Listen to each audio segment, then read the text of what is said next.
But last week we started off with the players, for the most part, kind of relaxed back at the Phoenix Feather Inn after a night of some heavy RPing, recouping, and I think we started with some bad dreams amongst the party. We sure did. We did. Who's having bad dreams? I believe Summer had a bad dream. Or excuse me. Agrimar had the first bad dream though. We went from Agrimar to Thule and then to Kevin. Spoilers. Agrimar had a nice conversation with a individual in gray robes who he believes was Fedor, the one that he saw back in the desert, I believe. That the endless void draws near, and basically everything he's been doing of late is a terrible idea, and the world's going to come to an end because he wants happiness. That's what I got from that. It's totally reasonable. And then Thule was also visited by a figure. However, this one was it was just like white, right? It was just wearing white robes. White robes. And it basically told her that if she truly wants everyone she cares for to be happy, she should leave MistHaven. That was the gist of it, right? Basically. Yeah. And then she spit on it. And then Thule's was more of a waking dream, and she physically spit on something. I think I told it was a coward. And then that something vanished into a mist. With a screech. Because you mocked it, too, as it was leaving. Mm-hmm. You could say it was even vicious, that mockery.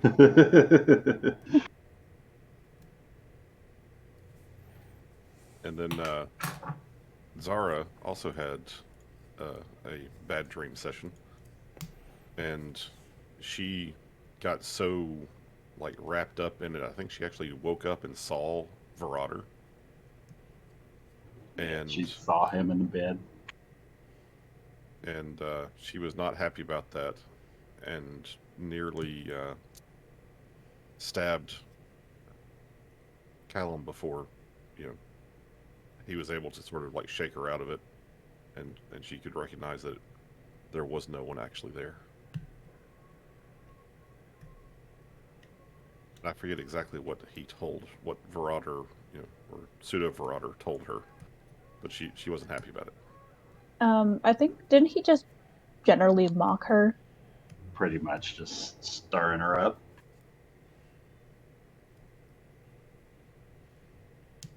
And then we did complete casting the simulacrum of Zara and snuck it back into the prison, where it did not appear that anyone had particularly noticed that she'd been gone. And Callum managed to get all of her equipment back out of the prison, so that she is, I think, fully equipped and ready for misadventures, which was handy because I think not long after that, earthquakes and craziness started happening around the city. So there were a couple of rumbles along the street where the party was close by as they were heading their way up towards the Noble District to investigate one of the points marked on their map by Reese of where some soulstone runes are believed to be at, specifically by some large flights of stairs. And so the party was making their way over by the Requisitor's Fort area in the Noble District when there was a little bit of a quake about the earth and a pit opened up in the cobblestone streets as an Autiug burst out and started attacking some nearby passerbys.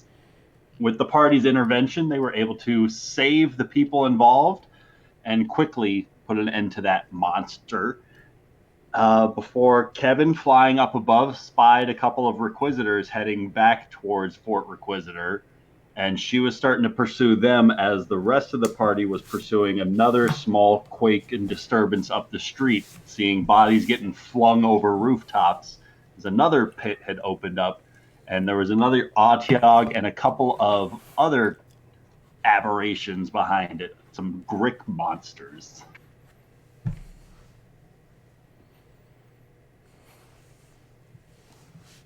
And if I remember right, Agrimar, basically tried to feed himself to the Otyog repeatedly. Yeah, he almost got fucking eaten by it. It got almost bad pretty quick. That one wasn't on purpose. No, but I take pride in trying to get armor. eaten by creatures, and this time was I not one I think- wanted. because Agrimar approached them quick enough, he was the one that spotted some of the burning moss and fungal growth upon them as they emerged from the sewer and onto the sunny city streets. These ones were larger than the last batches you have faced off against and a bit hungrier and wild. Yeah, they seemed to be affected by the blood plague because they were underground and it didn't get cured when we lit it up. And then I almost died. And one of those Gricks escaped into the sewer tunnel as Rafal was approaching the rest of the party, about the same time that Callum was coming from the opposite direction, with riding upon an air elemental that he had just conjured up in the meanwhile. Well, he didn't feel like he was going to make it very far trying to keep up with all the tall folk. And now he's got a movement speed of 90 feet.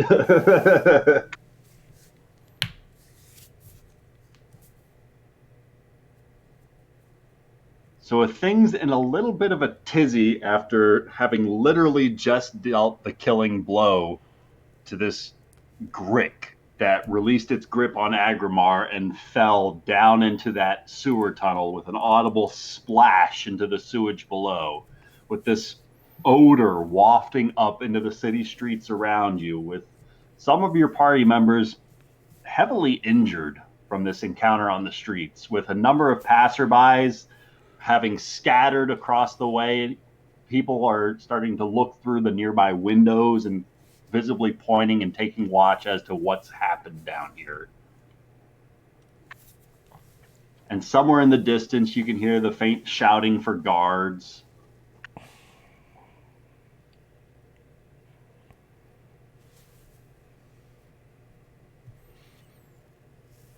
And in this moment of silence amongst the party, there's an indistinguishable sound of this sudden clap of thunder as there's a flash of light that erupts from beneath the tunnel as a lightning bolt is cast somewhere in the sewers below.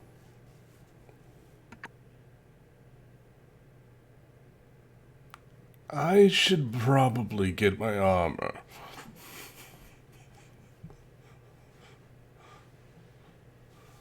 Why do you not have your armor? Because the citizens asked for help, and I was just getting done with a long day of blacksmithing, so I did not have my armor on.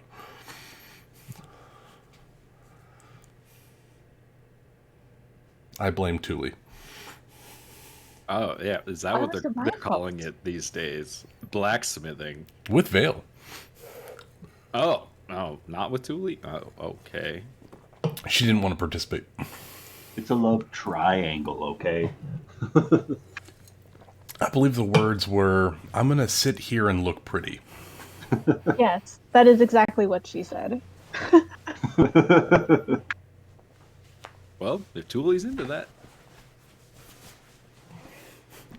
So with his leather apron on and about 11% of his clothes, he needs to go back to the temple to get his armor. All right, so Agrimar starts walking away from the rest of the party. And that's when Rafal rides up. As Rafal is approaching, the sounds of this quaking with all the many onlookers shouting out for help. Screams of panic as people are fleeing this central location where there's a large hole in the middle of the street. A couple of bodies that look to have been ripped open by the Otyog's toothy tentacle tips. Say that 5 times fast. Right? Couldn't even say it once.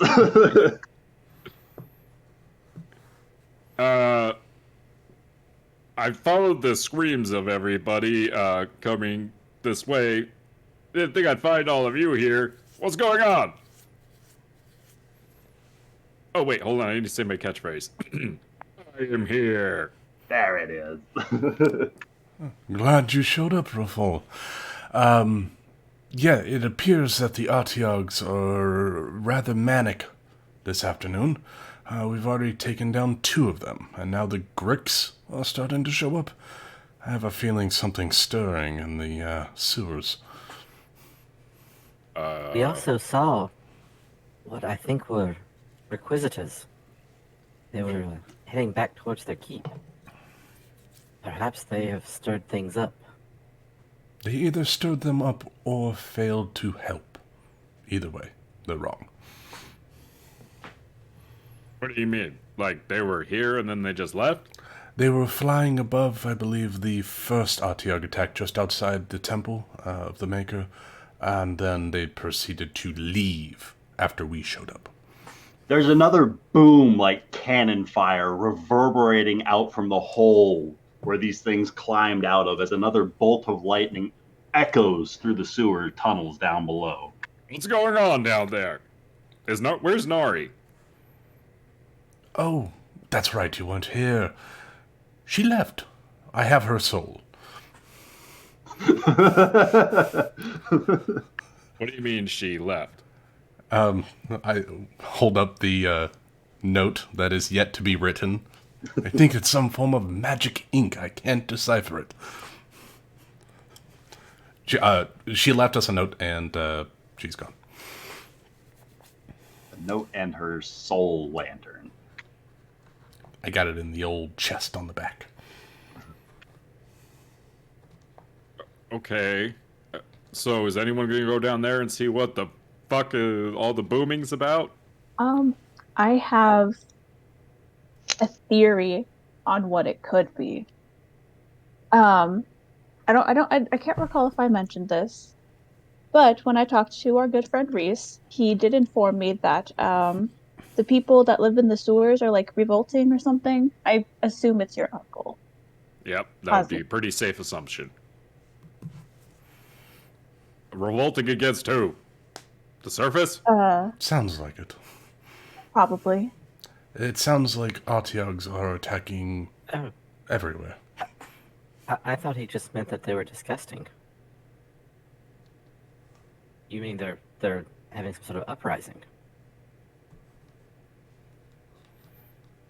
Yes. What's that got to do with the lightning bolts? Well, Probably to keep I would be us happy from to go down going and in. investigate if we had some additional help. I don't think that Agramar should be going down there in his current condition. And perhaps it would be best if we all went together. I don't look forward to facing something like an Artiog on my own. I'll go with you.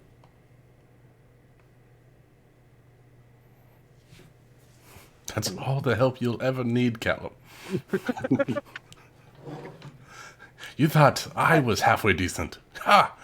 Rafal's not afraid to fight Natiog by himself. I was trying. I'm just not as good as Rafal. Different set of skills, my friend. Clearly. Again, perhaps we should all go.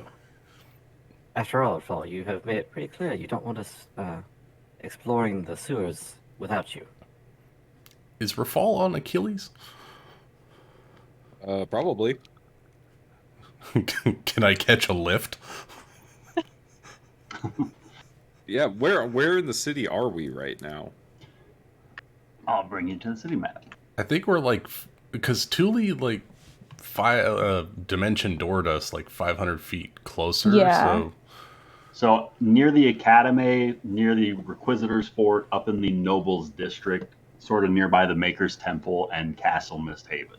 Oh, so we are close to the temple. Yeah, Rafal will hop off of Achilles and just let Agramar hop on and fly over to the Maker's Temple really fast. I mean, that's still going to take some time. If there's active lightning bolts going off Yeah. underneath us, I I'd mean, still like to know Well- what's happening. Rafal, if you can spare a little healing, I can go without armor. Sure. Kevin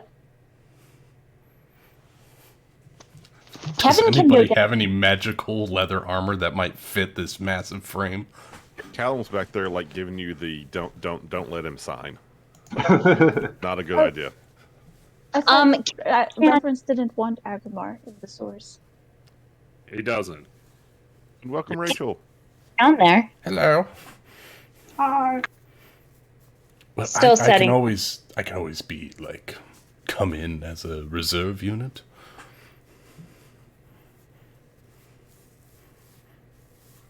Just 1 second.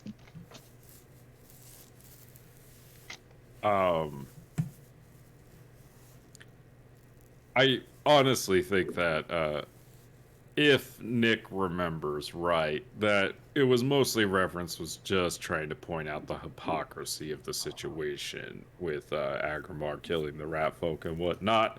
I don't think it was specifically a ban on him from the sewers as much as a ban on, or What I will do when I go into the sewers. Yeah. Are you trying to Obi-Wan this? Well, from a certain point of view.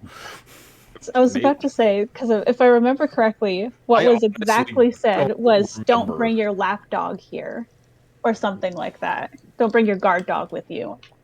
I don't. Oh, that was when I was going to go meet Reverence, I think. Which I think that was never one of the happened. stipulations to let you leave, was like, yeah, I'm not going to bring Agmar back down here. I was like, if you want to make peace talks, don't bring this fucking dog with you, Yeah. more or less. Hello? Hi. Hi, sorry, I just got in. It's okay. You're still really quiet, though. I think she's on the phone. We had to Might have change turned a her lot down of now. I this. can't hear her. Oh, she's not talking to us. That's funny. No, Oh. I'm trying so hard. We had to change my stupid voice in video for Zoom, and it's microphone. Yeti It was silly. really good last week. Oh, there- wait, that was there it good. is. Yeah, no, like I Oh, said, we had hello. to change a lot of my shit for Zoom today. So You got it back, Yeah. whatever you just did. Rachel, but I've coming been listening through to it clear. on the car. But Kevin can quickly just kind of fly through the sewers and just get a general look. Kevin, do you want to go down into the sewers? Yeah, why not? Fuck it. All right. No, I think either way, Agrimar could probably spend a little bit of time and go get his armor and come back. If you guys want to, I'll go get my armor. Kevin will just scout ahead, like making sure to keep to the shadows. So whoever Alright. If would like Kevin's to doing that, descend then into the Callum's sewers. riding his elemental down with her. All right. No. So whoever goes into the sewers, feel free to move your tokens forward. As you start approaching this gaseous odor that is wafting up from below, this horrid stench and the promise of disease, this is another delve into the city sewers. Great. Those always is- end well. Is the wind elemental loud? It is very quiet. It's in fact silent. Oh, that's good. Okay. All right. No, it's a category 5 just rolling around right behind you. Yeah, that's what I thought. And she Like, has her night vision only when it goggles on, chooses right? to be. Hey, Zazzles, thank you for joining me.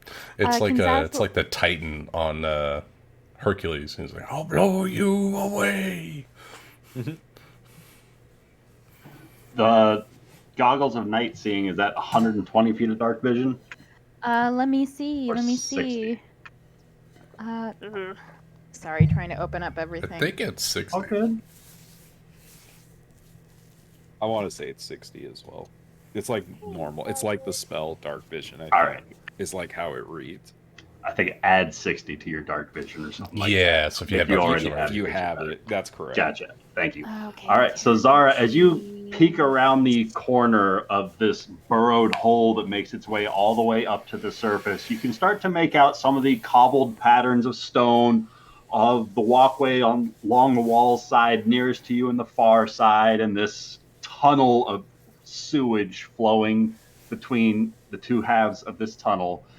Up the way, you can hear a little bit of a thrashing commotion as you see one of these tentacle monsters bashing and smashing into the wall that is immediately to its left. Can I get everybody down here to roll some initiative, please? Oh, come on. Lucas, feel free to move your token. Give me 1 second to make your light not public to the other people. That way you can see. When am I producing light? From your hammer. Oh, that's right. I forget that it does that. You're a bright boy. I can speak very loud, too.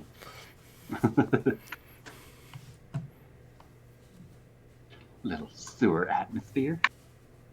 Yeah, because we don't know what the sewers are like. We didn't spend a lot of time here. How many We months weren't did down we spend here in the for- sewers? God, far Less- too long. Less time than we spent in that goddamn temple. Now, when you guys say That's we, Oh, put it on the bingo Oh, that's right. card. This is Callum's first gallivant into the sewers, isn't it? Oh, lucky is. for him. Oh shit! I should probably. No, he was in the sewers before, right? Didn't he help us with the water we elementals? made it very Briefly. brief sojourn. Only briefly. when Rafal ran into Reverence, yeah.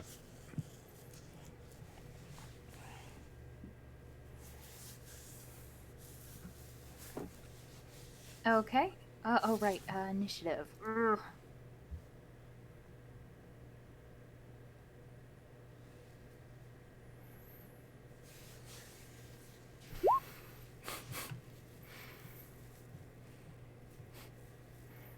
Agramar's going to have a nice conversation with Achilles while he's flying back to the temple. Hi, boo.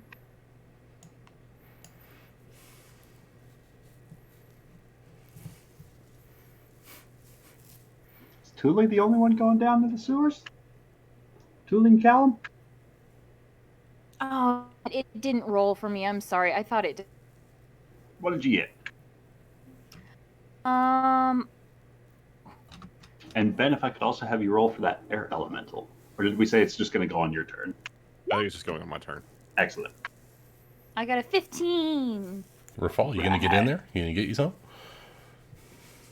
Not yet. They were just going down to, Oh, that's right. The scouting party, right? to scout, I thought.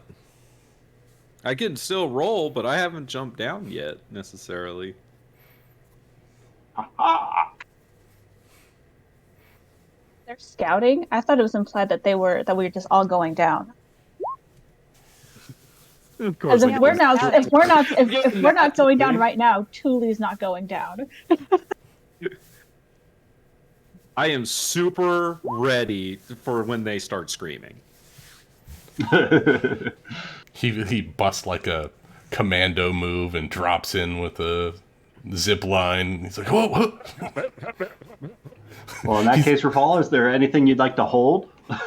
Since you got the initiative. Well, since did they both like just fly down? I'm gonna drop a rope down so I could climb down. All right. I know Zara has no problem climbing down.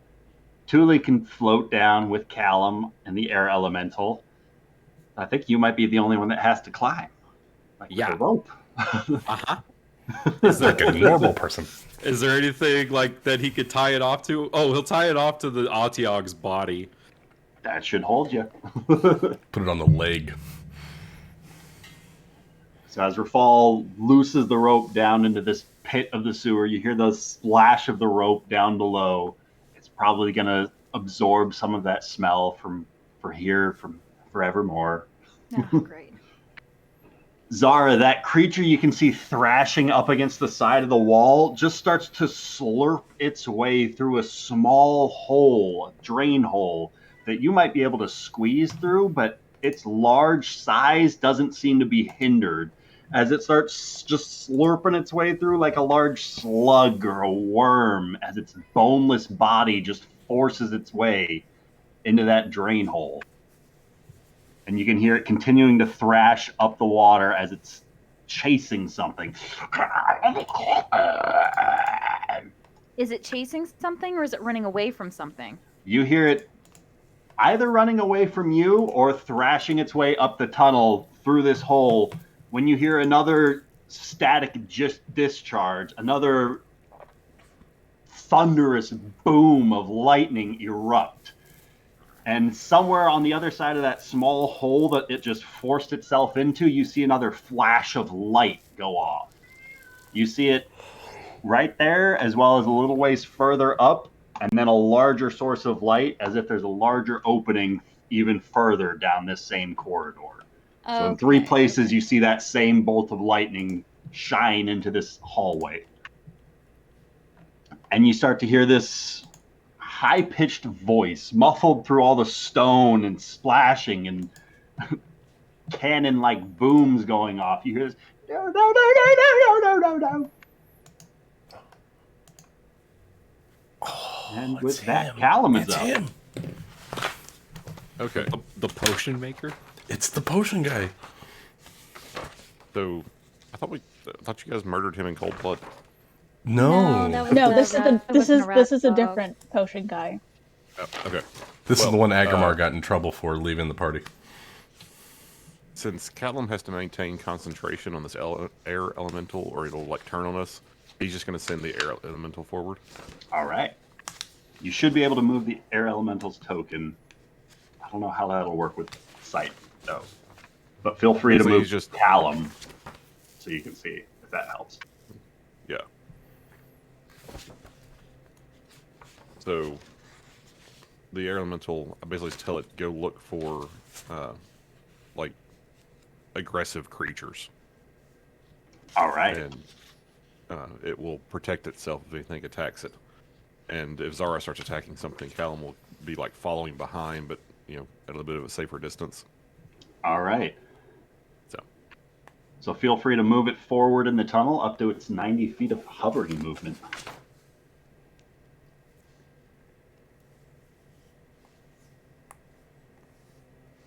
it's going to go there and just kind of be looking. As it starts to drift its way forward, you see this mass of like smoky figure that is more and more difficult to watch the further it gets away from you. But you eventually see a slight ripple in the surface of the water as a creature leaps out from another one of these spillways, what some of you would noticeably recognize as a reef claw. Some of these like half lobster, half eel creatures, these bottom feeders that lurk in the city sewers, as it jumps up and its claws lash up at the air elemental, harmlessly just snapping away at it. If that air elemental would like, it can make a couple attacks at this thing.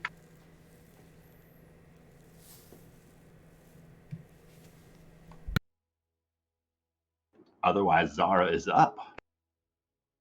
Oh yeah, I would definitely like to make a couple of attacks. I was trying to track down its attack rolls. Oh god. Okay, so it's going to make, I think it's, 2 slam attacks. So this is a +8.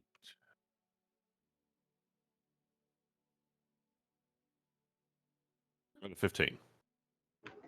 15 is going to hit. All right. Just hits. And second attack.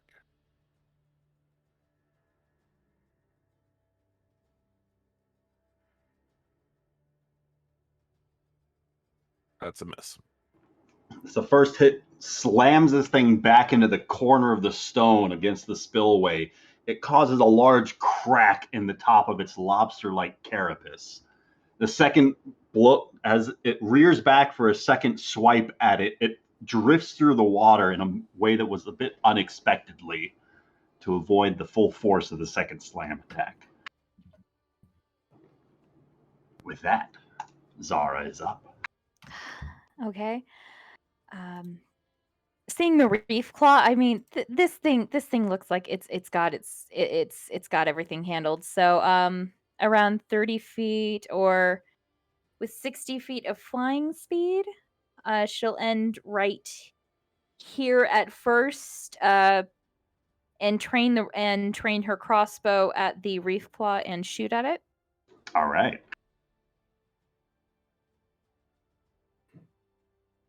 And it is within 5 feet of an ally, so you get sneak attack damage on it. 19. 19's going to hit for 31 total damage to this thing. Oh fuck! That's going to finish off this reef claw. Oh damn! As you line up your shot, and it goes piercing beautifully right through that crack that the air elemental made in its shell. As it punches through this thing, it just drops and starts floating on top of the sewage. All right, and with that, she'll take the dash action, and she'll kind of be flying towards the ceiling. Oh. She'll fly at the height of the ceiling, towards that light. All right. To around right here, unless she sees anything of interest. All right. You can see a couple of spillways from canals that are probably along the city street level. As you can see, a little bit of sunlight pouring in from those tunnels up above, but their entrance is blocked by those large sewage metal grates. But the water is flowing in a couple of different directions from here, and you can hear the soft pattering of footsteps breaking the surface of the water, echoing through that hallway to your left. Is it coming towards Kevin or away? That sound is starting to fade as if it were receding from Kevin, but the large, monstrous splashing sound is getting louder, like that is approaching. Oh, okay. Anything else you would like to do? No, but as she's flying away from Callum, she'll please be careful. Don't go to the sewer if you don't have to, if I scream or something, but please be careful. And she would have flown off at that point. As you fly off, you disturb some of the nearby varmin as rats just start to swarm out from their nests and just spill across the stone walls. Thule. Great. Thule is starting to regret her action of coming into the sewers. It's a lovely place. Okay, so move up here just so I can see better. Oh no, I can't see anything. You're blind. Forgot about that. Nobody's got any light sources. Oh, it's because Agramar's not there. I don't even have any stealth for light sources. Nope, that was Nari. Can I, since we're dealing with lack of Oh, wait, light no, I situation, have a torch. didn't recognize that. Can I go ahead and retcon, use my action to pull out a gem of brightness? Sure thing. Is that 2040 or 6120? It's 3060. 3060. Thank you, sir.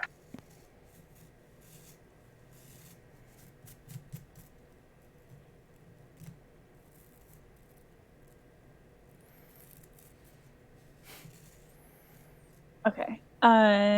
Yeah, I'll just stay here since Callum is her light source.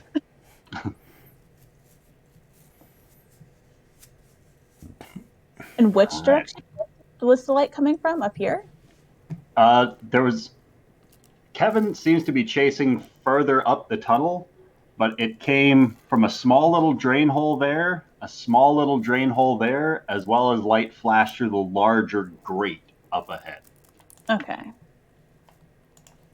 And Callum, as you step into this space with the brighter light source, you notice some of the plant life just visibly recoiling, like the petals of the flower leaves start to pull back in away from your source of light.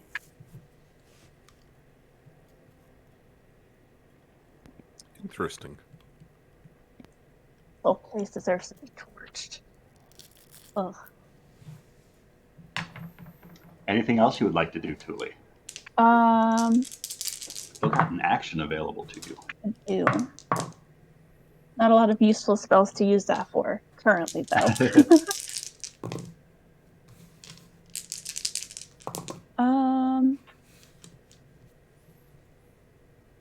Yeah, no, that's it. All right. Rafal. Everything seems to be going smooth so far. He heard the screaming of whatever Kevin shot, right? As well as another bolt of lightning going off. All right, Rafal's gonna climb his ass down into this hole. All right. I don't know how far down it is. Being prepared for it, you make your way down to the base of this hole, and then you can start your movement.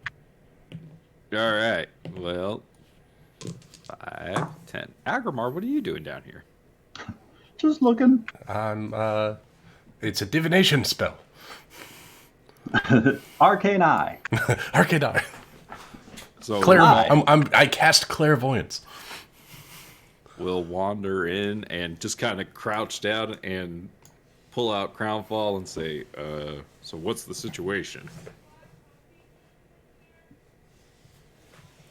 All right, and Rafal should have a light source on him.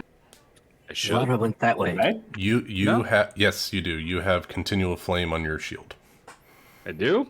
Yeah, I built it into the eagle's eyes or whatever. Oh, that's right. I always forget about You have that. a hooded, We basically you go have a through hooded this lantern. every time. Yep, it's because it's not on my. Yes, You it might, is. yeah.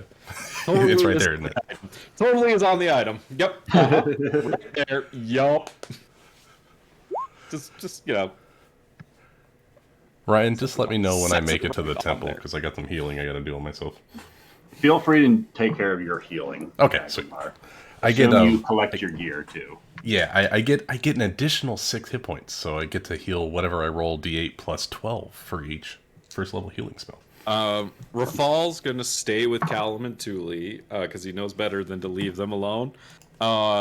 He's going to prepare an action to attack anything that gets too close.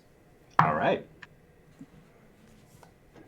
Zara, you hear the furious splashing of some monstrous abomination as it throws itself forward and slams into some of the stonework. I think you can see it from there. Through that grate, you hear it, this wet splash, like noodles hitting the wall as it slurps into the side with too much force. You hear its beak rip open some of the stones as its claw-tipped tentacles lash out and leave sparks echoing off into the darkness as it continues lashing out and giving chase after its prey. And once again, you can hear those soft footsteps splashing across the surface of the water and that high-pitched squeal of a voice. No, no, no, no, no, no, no, no, no, no, no, no, no, no. As that sound begins to fade into the distance, Callum. We must stay close to Zara. She's scouting ahead. Come, this way.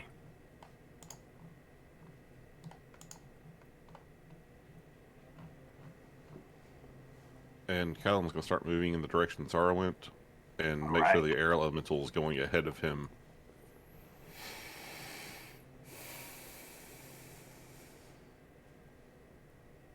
I see those little mice tokens that he has. Yeah, Zara spooked him. That's adorable.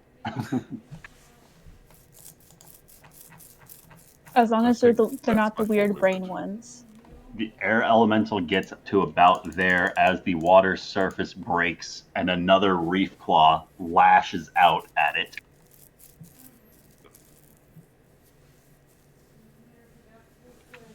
Okay. Shall I kill this one too? Feel free. Alright, 2 slams. This one also rolls garbage to hit the air elemental. Highest roll was a 9. Well, so far the air elemental's not rolling great either. 12 is not going to hit this one. That's better. 24 absolutely will, though. And Callum double moved to get there, so. All right. As the party continues to make its way forward, Zara, you see this monstrosity just out of reach in front of you. Your party quickly gaining behind you. All manner of sounds and senses. Can she move here and hide from the crick? Trying to hide on the floor, on the ceiling, while flying. On the ceiling while flying. So just out in the open. I would say kind of holding on, not holding on. I don't know how to describe this. Yeah, I'd say she'd kind of land. I'll move an extra 5 feet. Right about here, so around the corner, and she'll peek out and hide. Sure. Roll me a stealth check as you to see how quietly you'd land. Parkour. Do I need to? Apparently not. As you just slide down to the floor, and you don't think that this monster that you're chasing has noticed you. I would like to shoot at it. However, you do notice a couple of bubbles in the water almost 5 feet away from where you landed. Fucking as you shit. see something waiting just beneath the surface of the water, anxiously, still, motionless, with its large lobster-like claws ready to pounce. It doesn't look as though it's noticed you, though. Yeah, no, that's fine. amazing. But she will shoot at the crick. The crick. All To right. get its attention away from whatever it's scaring away. Because, I feel like I'm good right now. Fire away. Can I With roll advantage again? because you're stealth, sneaky as fuck. Yeah, I'm sneaky. Because we level 14. 18. And an 18 is just going to make it. And I get to roll sneak attack, right? Yes, you do, because you're sneaky. Yes.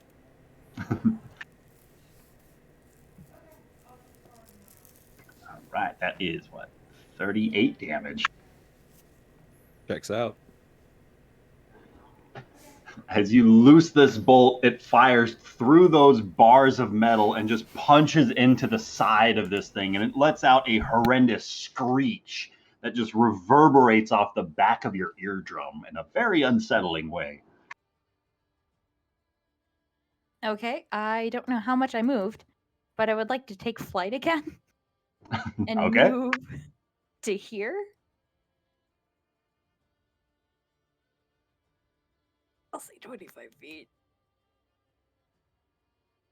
All right. With that, Thule is up. Alrighty.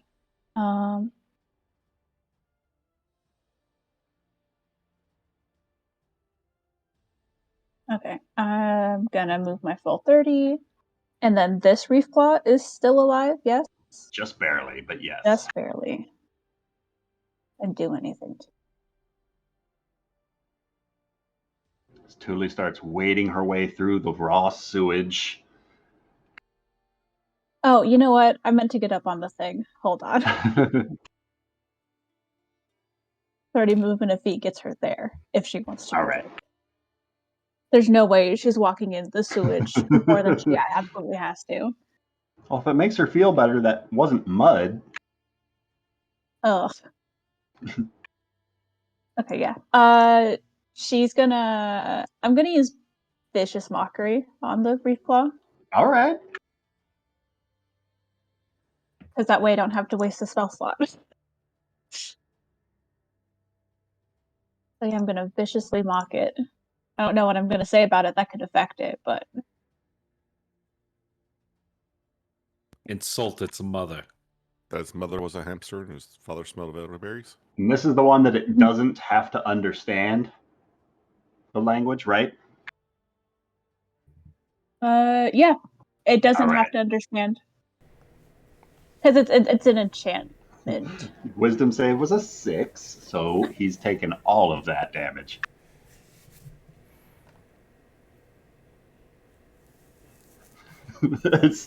You viciously mock this reef claw to death. So you know what? She says that you know what? Your home is a piece of shit. It literally is. You see it just kind of stop struggling back against the air elemental as it just breaks it open.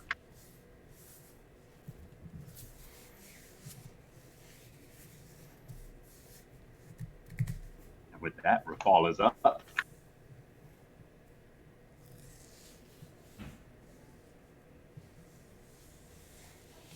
Okay, well, I guess better catch up.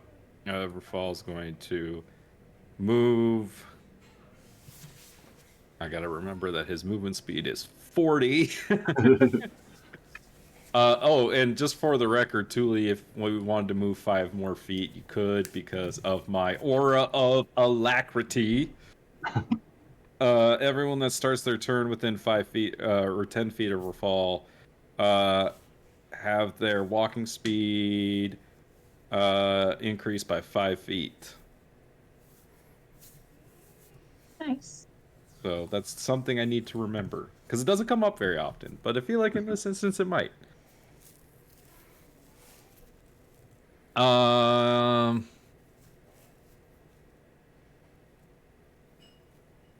Yeah, I guess Rafal's gonna dash and move another 40 feet. Get up next to this reef claw. And that is Rafal's turn. Rafal, from your vantage point there, as you take the briefest of moments to survey the party as you pass them, looking back, you can see that small little drain grate beside you is mostly broken out. Like you think you could probably climb through that, but you'd be squeezing to do so. And that through that little hole, you can hear the splashings and shrill screamings of this larger monstrosity as Zara is chasing it like a pincushion. And like Rafal like investigate it, like Looks to be a hole like you could let me see if this works. oh yes, better. Okay, so it's just like goes into the other sewer. Okay. So assuming Rafal like is peeking down into this hole, do you have vantage to see this creature moving? The Grick, as it lashes its way up and around that top corner, thrashing about a smaller tunnelway that it starts squeezing its body into, forcing its way up a tunnel after something. Because its move is right after yours. Okay. It's chasing something. We could go through here. Callum, you probably have better luck than Thule and I. Yeah, send the wizard after the Grick. He's small. I know. Zara, you can faintly make out the sound of like a wooden door getting slammed shut. Callum. He said he's He running said- sweeper with his elemental. All right. Send it through here. The air elemental has no difficulty squeezing through that space and going 50 feet forward. And it does not sound as though it encounters anything hostile along the way. Callum can continue forward.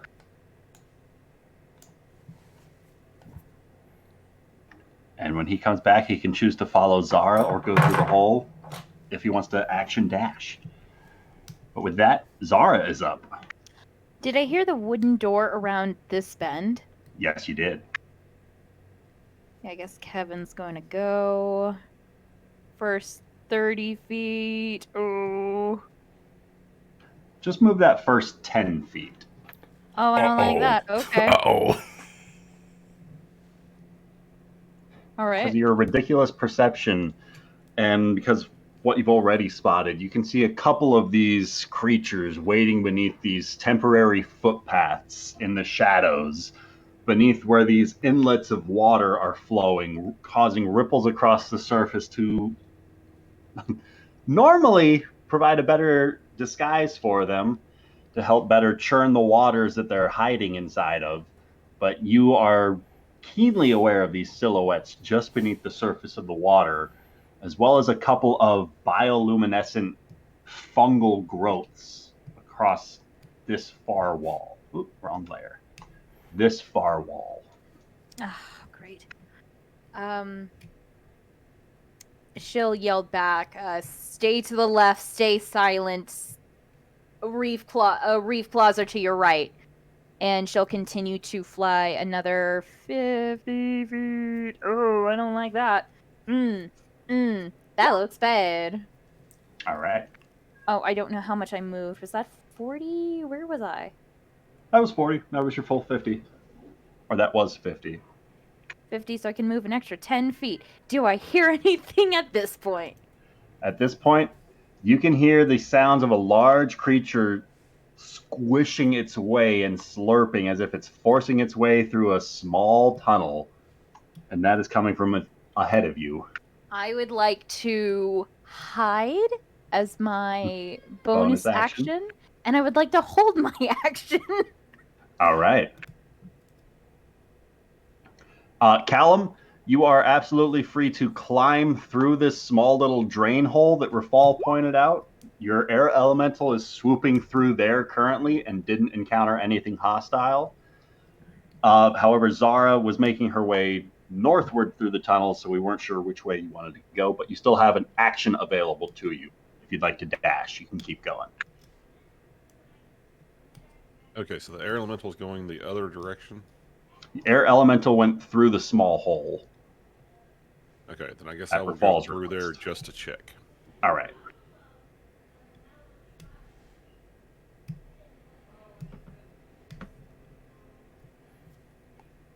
Do I see anything of interest? So all the sound of commotion was coming from the north end of this tunnel, and Rafal said it looked as though it was squeezing its way through this smaller outlet, that it was chasing something.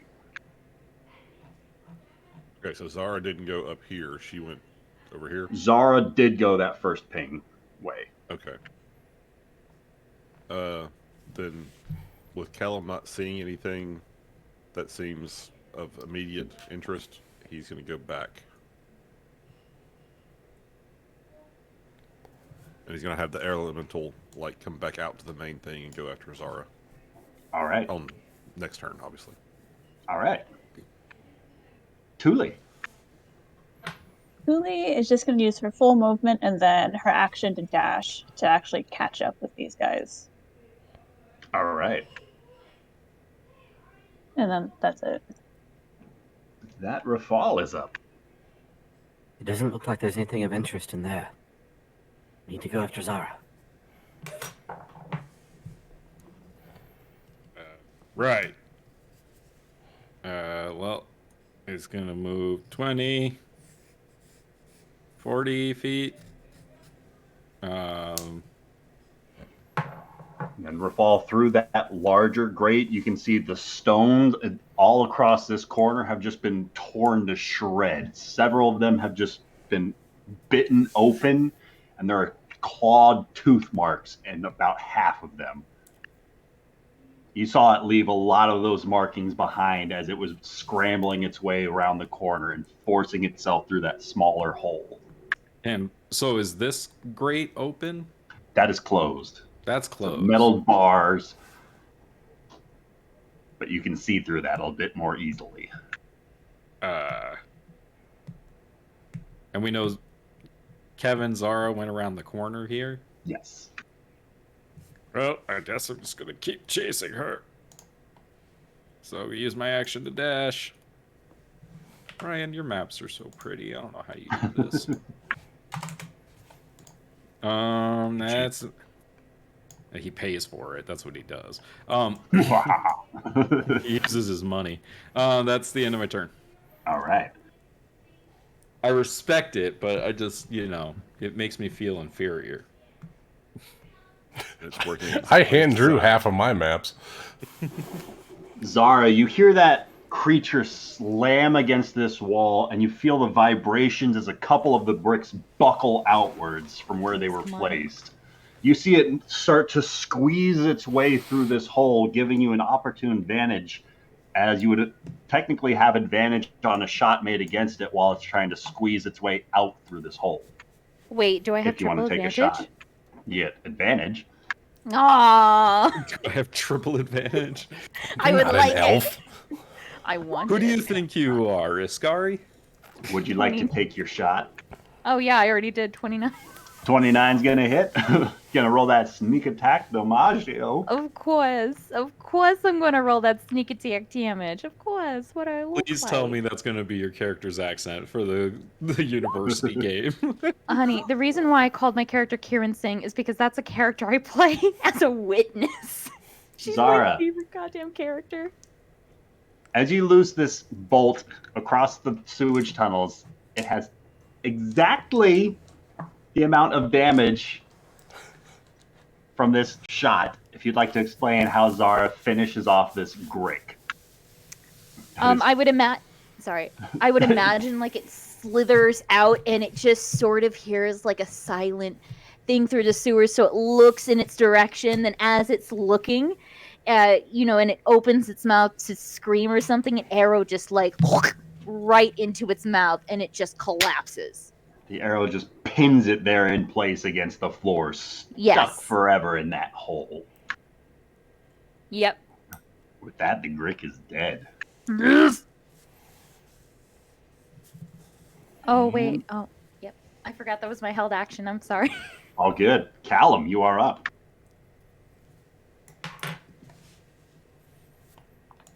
Okay, so Callum is going to continue to make his way quickly as he can down this way. He's going to call basically the air elemental back to him. All right. And have it follow Rafal, since Rafal is now a lot faster. All right. Paul's been a lot faster. Clank, clank, clank, clank, clank. Using 70 feet of its movement, it can catch up to Rafal, so it's got another 30 feet from there. Oh, yeah, you for sure can hear Rafal coming. That's for sure. Sorry. It'll It's got keep another sweeping 20 through feet. them. Okay. It flies over Rafal. It starts tornadoing in the hallway. Kill him! With that, Zara's up. Okay. What am I doing? What am I doing right now? Real quick, That's an excellent question. Since Rafal also ran across the way, against this far wall, you can see some fluorescent fungal growth. All different alien varieties. Great. Don't know how to deal with that. Just something you see. Zara. Yeah, so Kevin's going to fly a bit more towards the sound of the door. Is it possible has she heard anything else? Well, would you like to listen for something? Yes, I do. And from where? Just anywhere down this hall. If there's like any shuffling, any of that voice again. So staying where she took the last shot to listen? No, sorry. Okay, she'll move again at the ceiling to the middle right here and take a listen. All right. You hear a cat. Oh, okay, that's good. Thank God. The cat sprouts tentacles out of his mouth and tries to eat you. You can make out a couple of silhouettes beneath the surface of the water. But beyond that, across the splashing of the water crashing down into the sewers, aside from the stomps of the party members behind you trailing up the way, now that you've silenced that grick and it's thrashing against the stones and those terrible sucking sounds it was making, there it is. You hear that faint sound of somebody just panting like they're out of breath. It's faintly muffled, and you can ever so faintly make out the distinct sound of tumblers in a lock being activated. Where is that? I know, Zazzles. It is terrible that people lock doors. Where is that noise coming from? Just ahead, around that next bend. Around here? I'm pinging on the wrong layer, that's why. Around here. Okay, Kevin will fly over to here. I wanted to make an even number. Oh, fuck. Okay, so that's 45 feet of movement. And there in front of you, you can see a wooden door that looks to be fairly simple in its construction. I guess Kevin will land and just sort of press her body against the wall and give a kind of soft knock. And say, look, I don't know who you are. Took care of the Grick. How about we have a small conversation? Oh, that's funny because Kevin's small. That Thule is up. And Okay. Thule is gonna do the same thing she did last round. So she'll just use her action again to dash along with her full movement. Just keep up. All right. Rafal. Hi-ho, Silver, away! We're gonna keep trying to catch up to Kevin, because no idea what's going on. Oh, there's a dead Grick. Kevin's definitely here.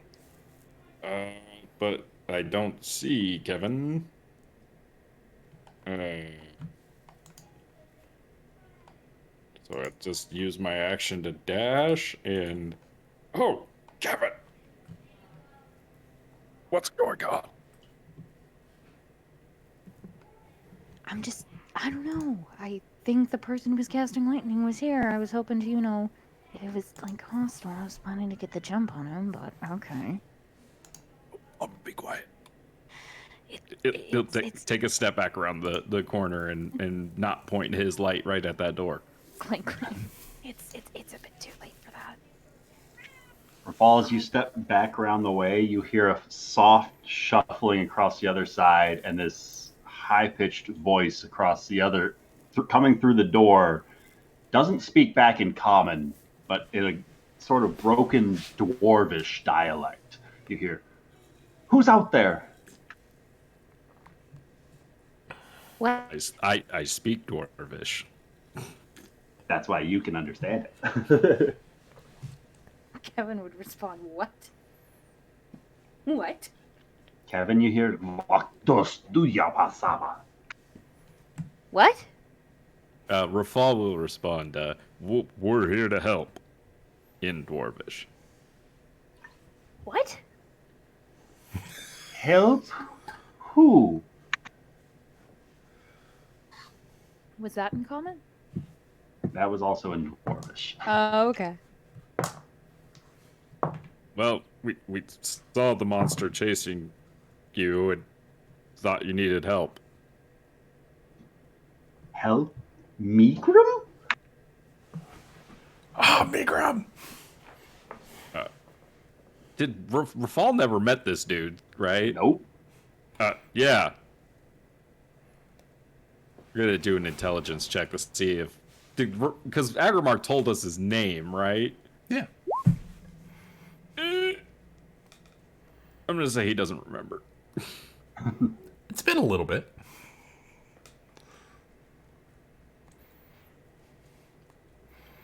Help me, Grum. As you can hear a couple of soft, cautious steps and then tumblers of a lock being disengaged. Callum. Alan's just going to continue making his way.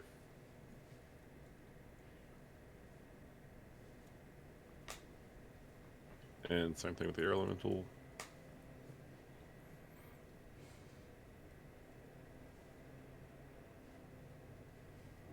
As And they that's start, it.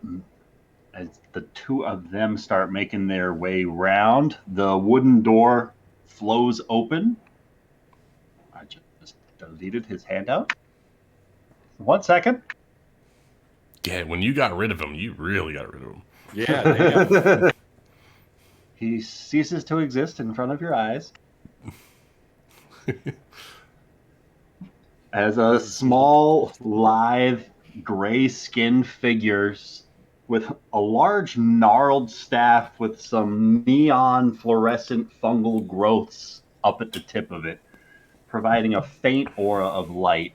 You see his milky white eyes just kind of squinting a little bit as every time Rafal peeks around with his own light source. As he starts shielding his eyes a little bit, he says, "Come in, not safe. Help me, Grum Lumpholder. Come in, you two, come in." Again, still in Dwarvish. Is he gesturing? He is. Gesturing Content- back into the room behind him with his fungal staff. Rafal will say, he says it's okay to go in.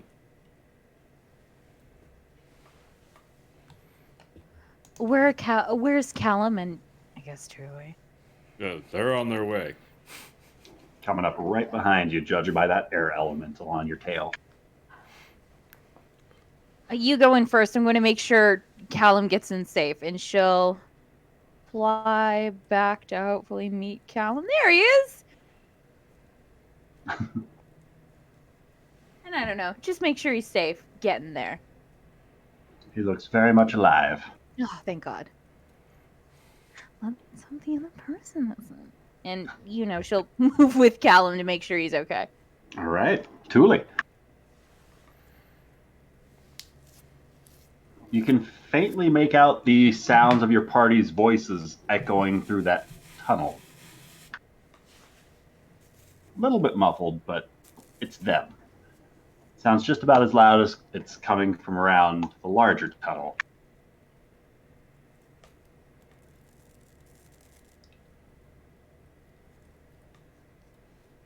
She said she'd be RB. Oh, no. Well, with the threats effectively disabled, since Megrim survived for enough rounds for you guys to take out the Grick that was tailing him, and with Zara having spotted all the potential ambushes along the way, she could point out many of the reef claws out to the party members.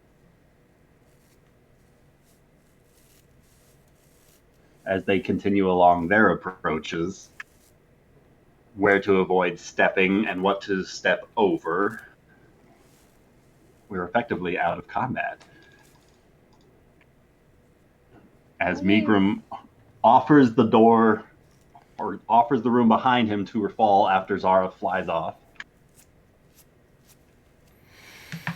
Zara, did you take out that creature? Yeah. No big deal. Yeah. Let's just get out of here. This place is not that great. Well, I shall follow you. Right. She'll direct Callum to avoid the reef claws and everything to get to Megrim. I know that. Every time you say his name, I think I really want a ginger ale. That's what I'm having right now. I'm having knows. grapefruit seltzer. So, Mikram, my name is Rafal. Nice to meet you. My name's Migrum. You sure it's not Meepo? Kidding. I I'd might die have been for the first whatever- attempt at this voice. I think that's what it was. What I think is Meepo. I'd die for him. How are things down in the sewers? Oh, everything's pretty much a nightmare every day. Seems like that. Why was the Yep, seems totally legit. I'm sorry, how many more of you are there? Well, there's me. This is Zara, How do you Callum, do? and Thule's around here somewhere. Oh no, I hope she didn't get lost. That'd be That's terrible. alright, I hear 4's a pain, but 5's insane. Oh yeah. Well, yeah, Agrimar's coming at some point. Migrum knows Agrimar. Agrimar helped Migrum. He did? What's Yes. he saying? He says that he knows Agrimar. Oh, are you the one that gave Agrimar the potions? No. I helped him with Agrimar potions. gives Migrum potions. Right. Yeah, I remember that had something to do with potions. Agrimar helped Migrum fix Migrum's memories. Well, Migrum's memories were stolen by a terrible slime, but Agrimar helped Migrum. well, I'm Agrimar's friend, so I'm glad to meet you. All right, now you help Migrum. Sure, what do you need help with? Well, how long on friends? Like, how long till they get here, or how long are we gonna be friends for? Yes. Well, as long as you don't do anything, like, fucked up or evil, I'll be your friend for as long as you want. All right, that works for Migrum. Come, friend Callum. Callum, if you speak Dwarvish, he's continuing to use this broken dialect. Dwarf. Nope, I speak Gnomish. Dwarf. Gut libas dietas stupid dubara. Oh, come on. We all know Dwarfish is gold, gold, gold, gold, gold, gold, gold, gold, gold, gold, gold, gold, gold, gold, gold. Gold, gold, gold, gold. Agrimar, gold, gold, gold, gold, gold, gold. Exactly. Slavery, go. Uh-huh. Not the Darrow, but the Uh-huh. Durgar. He So- says anti-slavery. Go, go, go. So, what do you need help with, Meepo? Migrum? Migrum is trying to remember. He remembers the room with the electric spa. But, no, you're here to help Migrum. You can help against the crystal dwarves. Or the rolling guardians.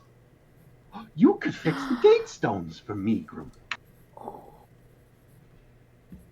How do you wish to help Migrum? Tell me more, Migrum. What are Are they? you gardeners or clocksmiths? Are you fighters, studiers, miners? What crafts have you studied? I mean, all of us can drink at this point. All of those things. I am more of a fighter. Callum's more of a thinker. Thule is a bit of a jack of all trades. Zara's very talented. Why did you This pause when is you said my wonderful. name? Wonderful. What? Well, Did you this say? is indeed fortunate. Well, what's your favorite numbers? He asked what our favorite numbers are. Why does he want to know our favorite numbers? Oh, just answer. Well, what 27. have you been saying? Then He'll point at Callum. 27. 32. 32. More like 48. 13. Ooh. Yes, those are all good numbers. Mine is 3. Well, you shouldn't be aware that 3 is a filthy liar. What? I'm confused. Well, everyone knows that 1's the money, 2's funny, but 3's a filthy liar. Everyone tell him about how God, is 4 that is the a puzzle? pain, and 5's insane, and 6 will soon retire. I honestly have to admit, I do not understand what he's saying. This has just been a back and forth.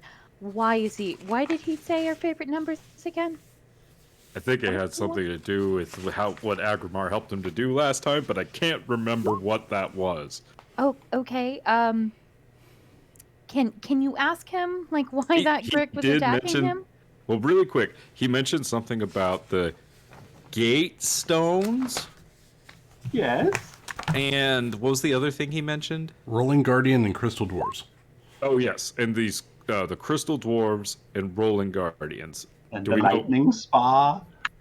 And a Right. lightning spa? Ryan, Do does those that- things ring any bells to anyone? does the Yes.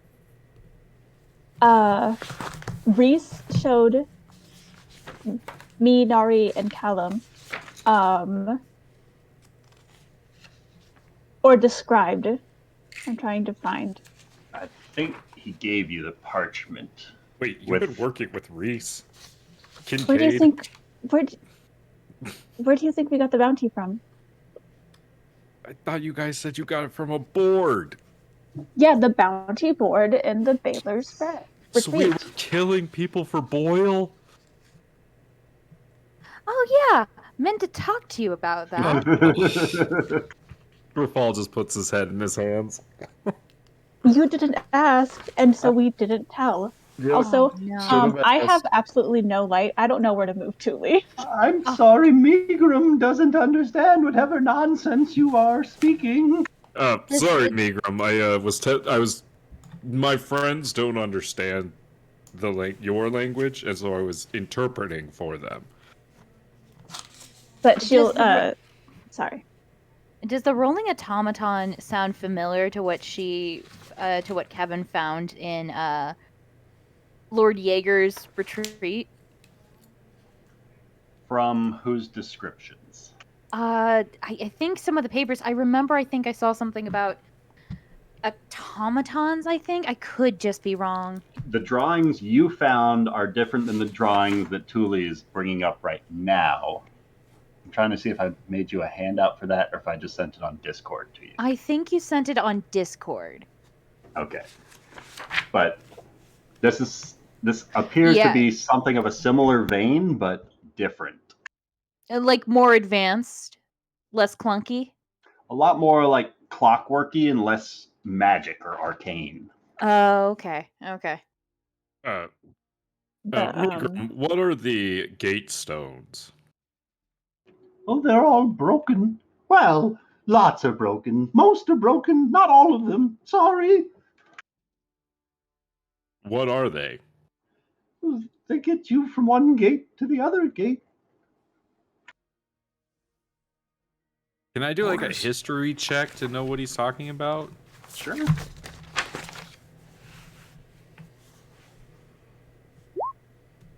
Ten. You've never heard of something the equivalent of a Stargate before. Does anyone know what a gate But I mean, stone is? it does sound roughly like a kind of portal, and you've dimension doored enough times to know how portals work. I've never. Have we ever heard of portals down here in the sewers? I'll be happy to do a check of some kind. I mean, we can. Can we all try to check? I have an inspiration. It's been years. I don't know. Who's proficient with history or arcana? How about that? I I'm can do a definitely flip. Arcana. I'm. All right. I'm proficient in I'm acrobatics proficient with both, of the actually. mind. Those proficient have read some studies about previous anthropological groups that have gone and investigated the ruins at the foot of these statues base. There was a animated stone face inside of there that on occasion would bring up this idea of gate stones, these sort of warp ways, a means of traversing walking a short distance, but walking through these gate stones to travel hundreds of miles. Like hyper gateways, like stargates, effectively. And for as old as that wall has been animated inside of that tomb, for him to be talking and theorizing about these super advanced magical technologies that have still not yet come to age in like the modern era is kind of like, it's much more theoretical, but it is certainly a topic of curious scriptures and studies about the Arcanum, about the Academy. I just How long found shares gate that? stones in my notes.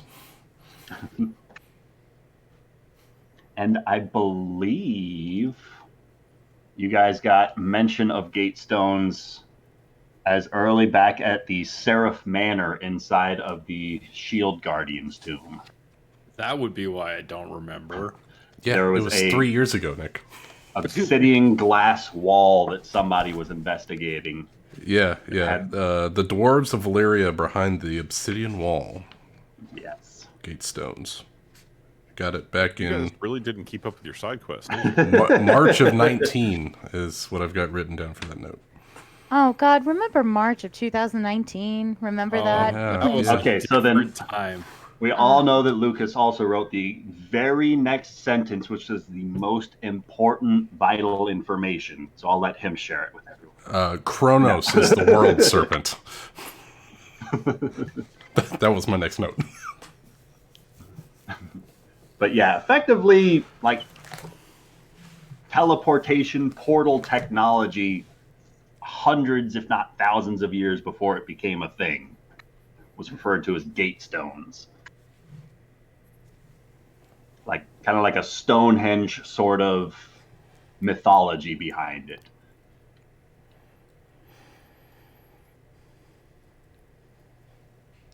All right, Meepo. Not Meepo. Megrim. I'm sorry. It'll happen. It'll We happen. all lose track of who we are down here sometimes.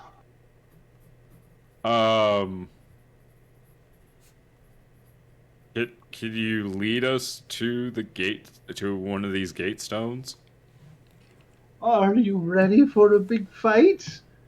I could take you to the Silver Always. Whisper trees if you need to patch yourselves up. And you said there are more coming.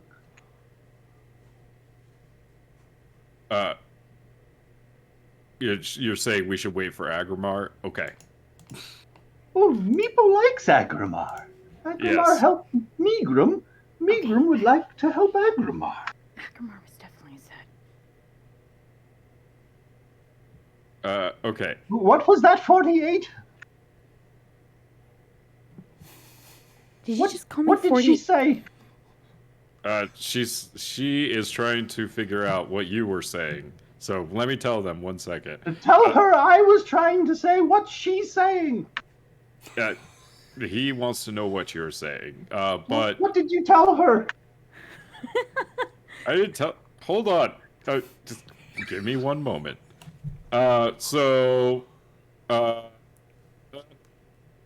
Yeah. I think that we're trying to find, or Megrim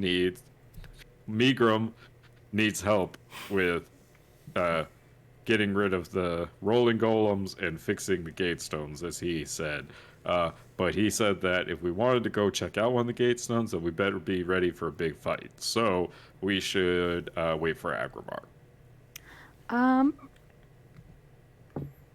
I mean, yeah, that'd probably be a good idea. It would, but shouldn't.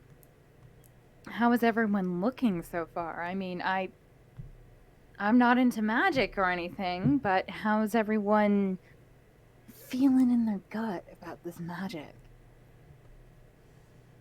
If I had any holes in my gut, I would only have 8. That means I What? only have 8 spell. I only have 8 spell slots. Okay, that's unfortunate. You Just- don't have holes. It has been a bit of a long day. What with our work overnight and the trips this morning, I could certainly use the rest before we attempt any further investigations. Could we possibly have until morning? Is it that dire? These gatestones, if they're what he thinks they are, have stood for centuries, probably. Surely one more day will not make a difference.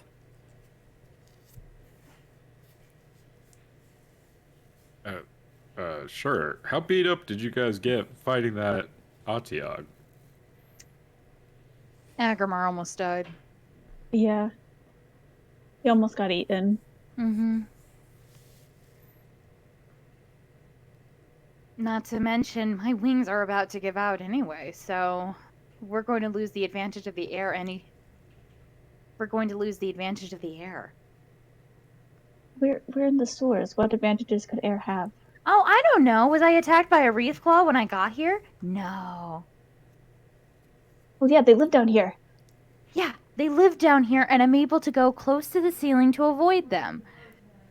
We've got the high ground. I know! Callum has the air element will come pick Thule up and just sort of fly her around the room. I can do that on my own. What? You can fly. Ooh, he's an airbender? He's The a last wizard one. of sorts. I don't know what that means. He casts magic. Like, were you the one casting those lightning bolts? Yes, I was trying to stop that Grick from eating Megrim. They were so angry when I hit them with the first one. Yeah. You mentioned that there were like the fungus in here and stuff. Yep. Hey, Megrim, what do you know about this fungus? Ooh, some of them can taste lovely. Others I would not recommend eating. You'll end up soiling your shorts soon enough. But others can be quite pleasant.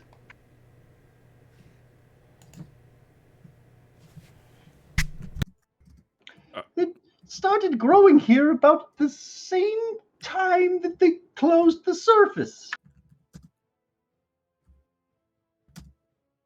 Huh. Sometimes it grows on the Otiogs. The silly buffoons. They don't realize it shows right where they are. They glow in the dark. That's how Megrim was able to target them with my spell.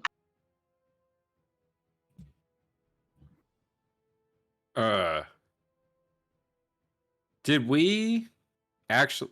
I don't remember 100%, but was there an effort to actually seal off the sewers? What did he mean by he said close the So, like, effectively, ever since the city was quarantined, like, the growing plant stuff started to happen in the city. And some of that plant life made its way down into the sewers, where it just kind of changed the evolution of some of the plants. So, effectively, over the next hour or so that you guys are in here with Megrim, he kind of explains to you how some of the Autiogs ate these strange plants. Some of them got bigger, others got smaller. They've had just obscure effects on different animals and plants down here. Some good, some negative, but it's always something interesting, which he's definitely a fan of. Well, And he said he effectively- cast a spell on the Otiogs. Yes, Does that mean that he sent them, like he started them up and sent them to the surface? No. I shot them when they were down here, and that made them terribly angry. And then they went to the surface, and that made Migrum terribly angry. Oh, so he's the one who caused the things that happened up there. I'm sorry. No, I don't think so. I think he just... Spurred them on? No, they tried to eat him, and so he shot him with a lightning bolt. And that caused them to tunnel upwards? Do you know why the Artiogs are trying to get to the surface of Migrum? Well, they don't like lightning so much. Not like the plants. The plants love the lightning. Remember that. You would be well to remember that. The plants like the lightning? Not the light, just the lightning. So if you could bring just Ning, that might be super effective. Is this the first time he's hunted, like, sewer prey with lightning before? He was defending himself.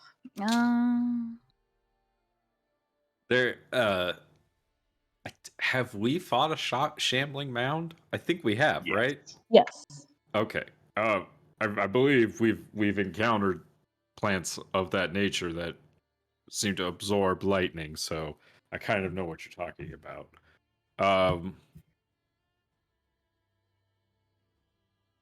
What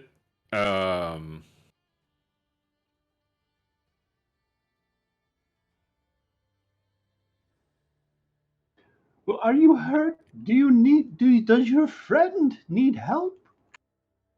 Does Agramar need assistance? Okay. Always. Agramar. do you guys really want to take a long rest? Is that what you're saying? I mean, I'm still good to go. I still have Let's thoughts. yeah, let's take a For the- short real rest quick, for the while we sake of wait for brevity, Agrabah. as the party's here talking with Migrum, the party effectively has a short rest, as well as Agramar, during the time he's getting his armor and then making his way back to this hole where he last left the party. Agramar, you see the party's nowhere to be seen, and a couple of signs like a rope leading down into the hole, and then a few scorch marks, a stray arrow here, a dead reef claw there, that kind of lead this trail in their wake, that you're able to make your way around to where the party are in the sewers. And effectively, after the course of an hour, everybody's able to have a short rest, and Agramar is able to rejoin the party. Okay, so the air elemental dissipates after an hour from the casting, so... Goodbye. Ooh. Since half the party speaks primordial, they can understand him. Oh, 6 Yep. hours. No wings for you. I know. I was looking forward to killing the party. If only.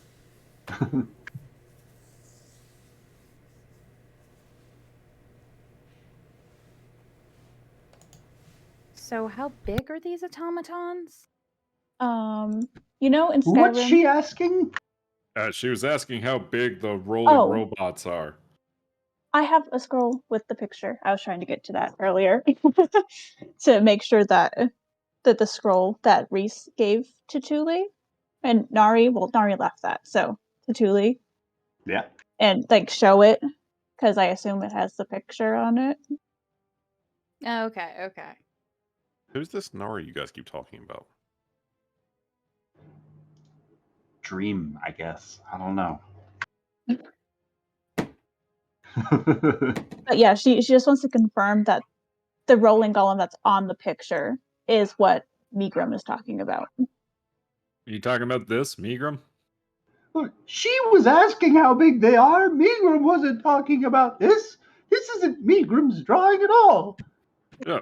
But is this what they look like? No, they're much bigger than this drawing. They're about as tall as, and he points at Rafal. about as tall as you. Oh god. Well, Can you- they're No, about as big as no. me. No, sorry. He points down at like the ball part of them. He said, "That's about," and he kind of gestures towards your knees, like, about this big though. They don't. Okay. They're faster when they're rolling. Rafal will explain that to everyone. How many of them are there? I think there's a lot. More than 48. Great. Can you ask if Megrim has any oil? Sure. Megrim, do you have any oil? What flavor? He wants to know what flavor. The one that sets things on fire? Anyone that's flammable.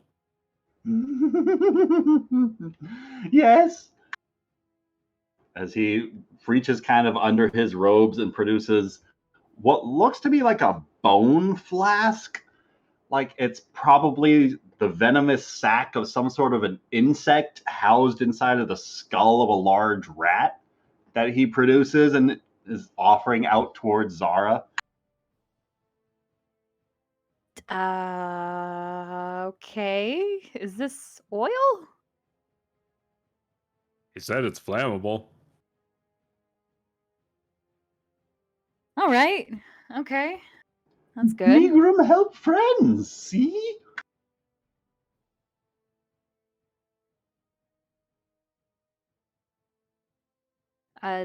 Kevin will pocket it. Like, is there any indication? Like, can she see through it? Is it alchemist fire?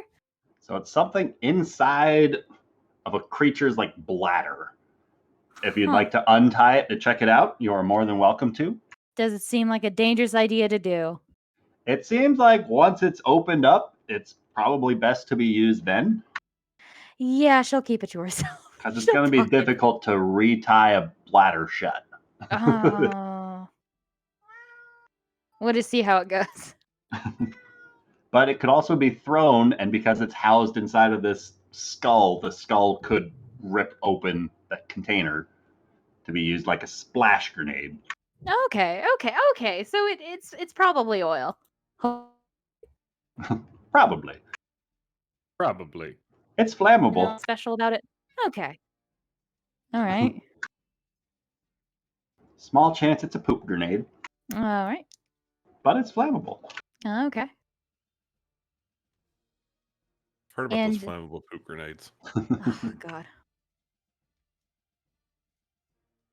I guess, like, in the background, if it's possible, while everyone's talking or anything, she'll kind of, like, I don't know, try to get a candle wick that she, I think, has and snake it through maybe, like, a small opening of the top of the bladder. So that way she just needs to, set a... All right. Put a fuse into it. Yeah, put a fuse into it. Please I don't, love it. dude. Zara immediately has to tell herself, please don't, dude. Don't light it right now. It'll be fun, but we have to save it.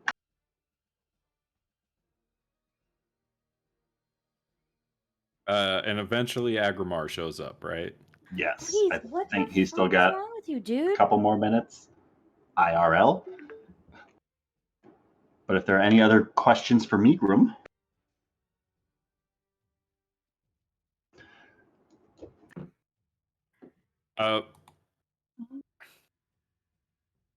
I'm assuming that what Megrim's talking about is what you guys were coming down here to the sewers to investigate in the first place.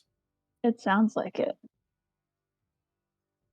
So he mentioned the gate stones. Did he mention anything else about the area? He said something about gate stones and something about the clockwork automatons. And what else did he say? He said something else. Is there any like writing there that he could replicate, mayhaps? Have any of your friends ever fought a Snockadile? A what? a crake? I'm not sure what it's called. It's like a snake, but it's also like a crocodile. Crick? I don't know if they have a word for that in common. You mean like those things that were chasing you? No, no, no, no, no. Much bigger. Many more legs. And it was wearing armor. Wearing armor? From head to tail. Rafal's gonna explain this to everyone else and see if anyone can figure out what he's talking about. What would you roll for that? Does he mean a Yuan-Ti? At the lightning spa. Lightning spa. Uh-huh. What's the lightning Um, spa, Megram? Well, that's where there's the big ball of lightning that powers the spa. But that's where all those... And he points at the drawing that Thule's holding. That's where all the rolling protectors are at. Maybe that's where we should go. That's where the Snockadile is. Can you is there any Can you kind of roll we perhaps- could do to like determine what he's talking about? Is there anything you can use to draw it for us, Yeah, Megram? I was about to say Oh, that. yeah, I yes, have- yes. I have paper and like an ink pen. So you see he pulls out a small leather-bound journal of his own, what you assume is leather. As he starts thumbing through the pages quickly to get back to a fresh page, you see a couple of geometric flower-like designs on the pages that he's just flipping through before he gets to one where he starts drawing out like a large S shape as he just begins sketching it. Many ornamental flower designs? He starts drawing this like almost like a centipede with how many legs there are, with a pointed snout, with a lot of fanged teeth. He draws a couple of lightning bolts nearby it, like small sparks. I had to ask, as he's drawing this, does he draw 2 S's and then some triangles? Not on this one, Oh. but you do get inspiration for that. Yes.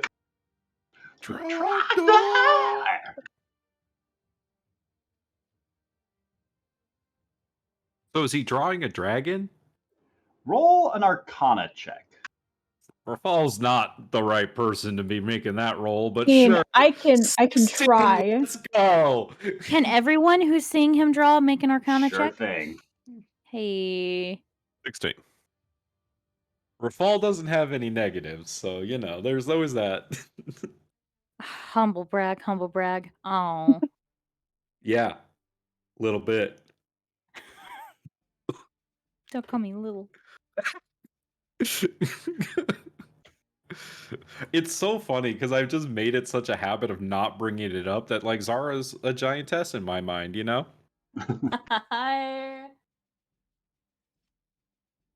But but Callum's small. Callum's actually bigger than Zara. Not in Rafal's mind. I'd love to make a Well- joke right here, but frankly, I don't want to. Please don't. Oh, go ahead. No, wanna hear I'm gonna send it. I'm gonna send it to Summer. Oh, we see what it is. Why do you hate me?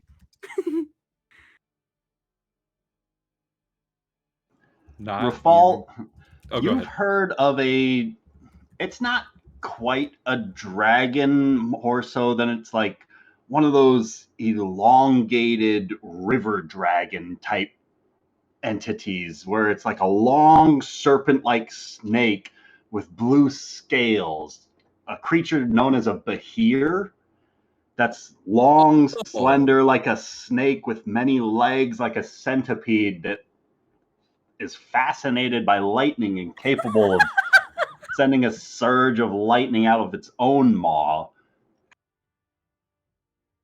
That seems to be what he's talking about, but you've never heard of an armored behir.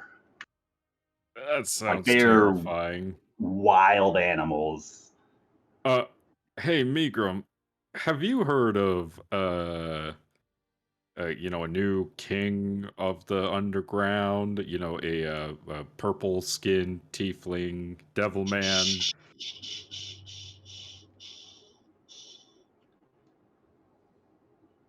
Words Words are very tricksy. We got to use our words carefully when discussing the kings beneath. Okay, tell me more. Well, maybe Megrim can just take you to the Gatestones now. Like, he starts, like, squirming, like, wringing his clothes out, even though Rafal's they're not gonna wet. turn to everyone and say he got really nervous when I brought up reverence. We'll use those charms that you have to to have him tell us. Use your feminine wiles, Rafal.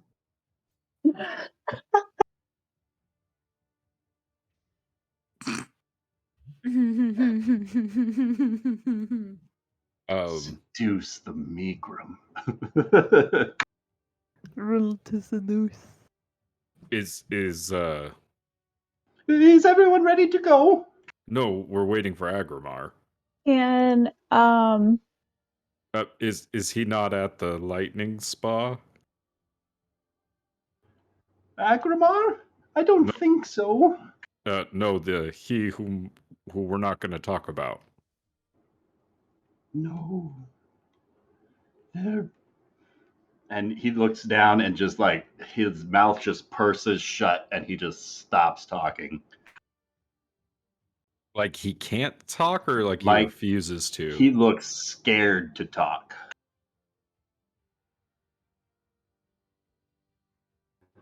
maybe when Agrimar's here, Agrimar can help Megrim again. Maybe Agrimar can help Megrim remember. He is very good at that. Can somebody go find Agrimar? I'll do it. Thank you. I mean, I would offer, but I can't see in the dark. Oh, that's too bad. You could stick around here. And in game, Agrimar's here as soon as Lucas is back. Yeah, Kevin will make her way up to the entrance and keep Just her to eyes make open. sure he goes the right way down the tunnel. Yeah. All right. So she'll be effectively waiting for him. I'll move my token near the entrance. You see, Zara, as you're making your way up and around through the tunnel, a lot of the corpses of the reef claws left behind are already being devoured by the other reef claws here. There are a couple more swarms of rat that are taking the occasional small discarded piece and scurrying off to their own corners. The sewers are coming alive. Before Agrimar gets here, like when Rafal sends Zara off to find him, Rafal's gonna try his cleansing touch on Megrim. He's just to say, I'm gonna try to help. I don't know if this is gonna work, but I'm gonna try. And all right. He's gonna put his hand on Megrim's shoulder, and that like kind of gold light just glows around Rafal's hand, and then transfers into Megrim. Your hand starts to glow with this golden light as you see that same warmth start to fill Megrim, as his quivering starts to subside a little bit, as his distant gaze starts to raise as his eyes lock with your own. And Rafal, you feel this cold darkness there. Roll me a wisdom saving throw. Okay.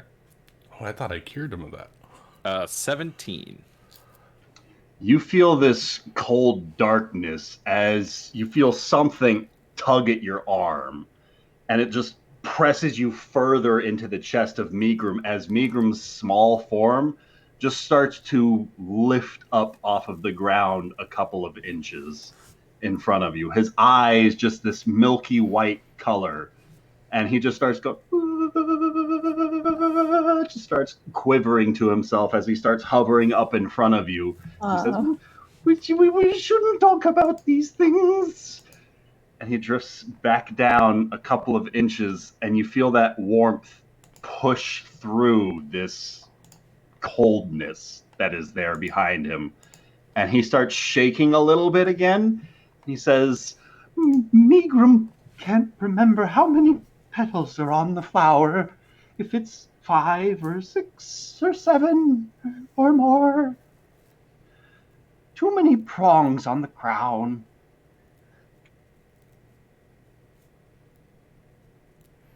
Many prongs on the crown. Flowers that he showed us before in his notebook. Golden lotus. Oh, Oh wait, hold on. Wait. oh, What? You're right. Yeah, It's I thought it was. I don't know, but does the symbol, because the symbol's on Preston's cloak, right? Yeah, that it's Kevin's definitely wearing. on Kevin's cloak. Yeah. Mm-hmm. Well, But does that match up with any of the ones that Megrim drew in his journal? Kevin made sure to cover that up. Yeah, we still But know we what know it it's looks there. like. Here it is. No, Yeah. it doesn't. doesn't look exactly. No. But it's Very It has- similar. This one has 1, 2, 3, to 5, 6. I don't know if these ones at the top count. I count. No, 5 petals on this. It's in the journal under the golden lotus. Yeah. It looks like some of them might be overlapping petals. I don't know how many this counts as. Because when I look at it, if you look at the handout that Ryan made for the many ornamental flower designs, it looks like the 1, 2, third from the top, second column, kind of. I count 12. But the actual leaves, there's like 5 petals. Do we have anything else with the golden lotus design on it other than the cloak? I think you have Preston's cloak and the cloak the white tiefling was wearing. And Kevin's wearing both of those. You might have picked up a couple more of the same kind of cloak of protections off of the other members. We got one from Queen Zilmeria. She had the lotus on her as well, right? Yes, she had one of those cloaks of protection. My brain hurts. Can we show Many things from Mikrom all the years. the cloak? Like to see if he recognizes the flower on it? Wait. He does Thule produce one of the cloaks. I don't have a cloak. So then not at this time.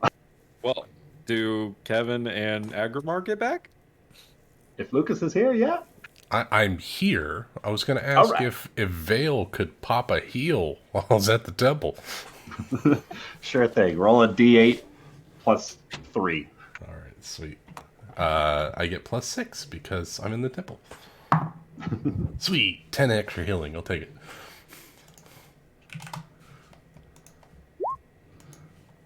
I feel all the better now. I am here. Well, when Kevin and Agrimar get back, You notice there's a physical change about Megrim when Agrimar enters the space. Like he starts, his eyes stop drifting to the floor and they keep lingering on Agrimar now. Like he's hopefully keeps just peeking over at him. Somebody's got a crush. Well, Thule's got competition. I don't think she does. She does. Agrimar kneels down next to Megrim. Hello, Megrim. It's been a while. Why are you here? Megrim was getting attacked by Artyugs, and Agrimar's friends helped Megrim. They are the best of friends, aren't they? I don't know. I'm sorry. If they saved you, then they're good friends. Oh, yes. Yes. They say they think Agrimar was at the lightning spa. Has Agrimar ever fought a Snockodile? I think it's a Bahir. I would like to check for whatever the hell Meepo, you got me saying it. Megrim is saying. Rafal will point to the drawing on the ground and tell him what he thinks it is. Roll an Arcana check, Agrimar. All right. Arcana +7. Correct. They start describing this part serpent, part crocodile with far too many legs and fangs, with an affinity for lightning. Okay, that's a natural 19 for a 26. Blue, brooding, glowing eyes, a lightning-like breath. But while the creature you know and Rafal knows to be a Bahir is coated in these blue scales, whether because of the dark vision's lack of color, Megrim doesn't mention any sort of blue scales, but he does note that this creature is covered head to toe in armor. And that strikes you as very suspicious for a Bahir, because they're more or less territorial wild creatures. They are not ones to work like with a blacksmith for the sake of armor or anything like that.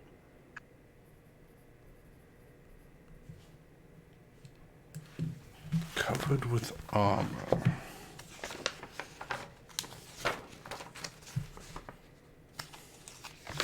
This is quite interesting indeed. Perhaps it's being kept as a servant pet? Protector.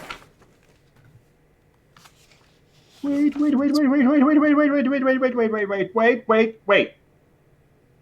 Agrimar?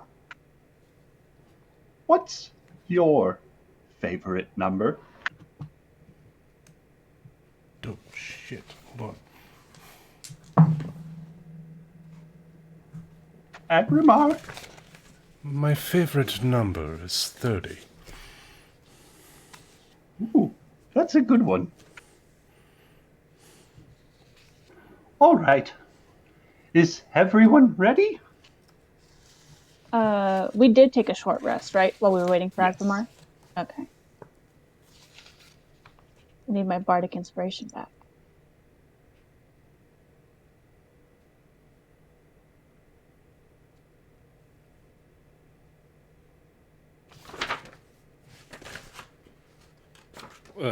Agrimar, see if you can get him to talk about reverence. He kind of freaked out when I asked about him. Yeah, sure I can give it a shot. I mean, you're far better at talking than I am, but let's see what I can do. Also, just in case Lucas was gone when we said it, Megrim doesn't speak Common, but he does speak Dwarvish, which is why Rafal can talk to him and you can talk to him. But Yeah, I remember that from last time. Yeah. All right.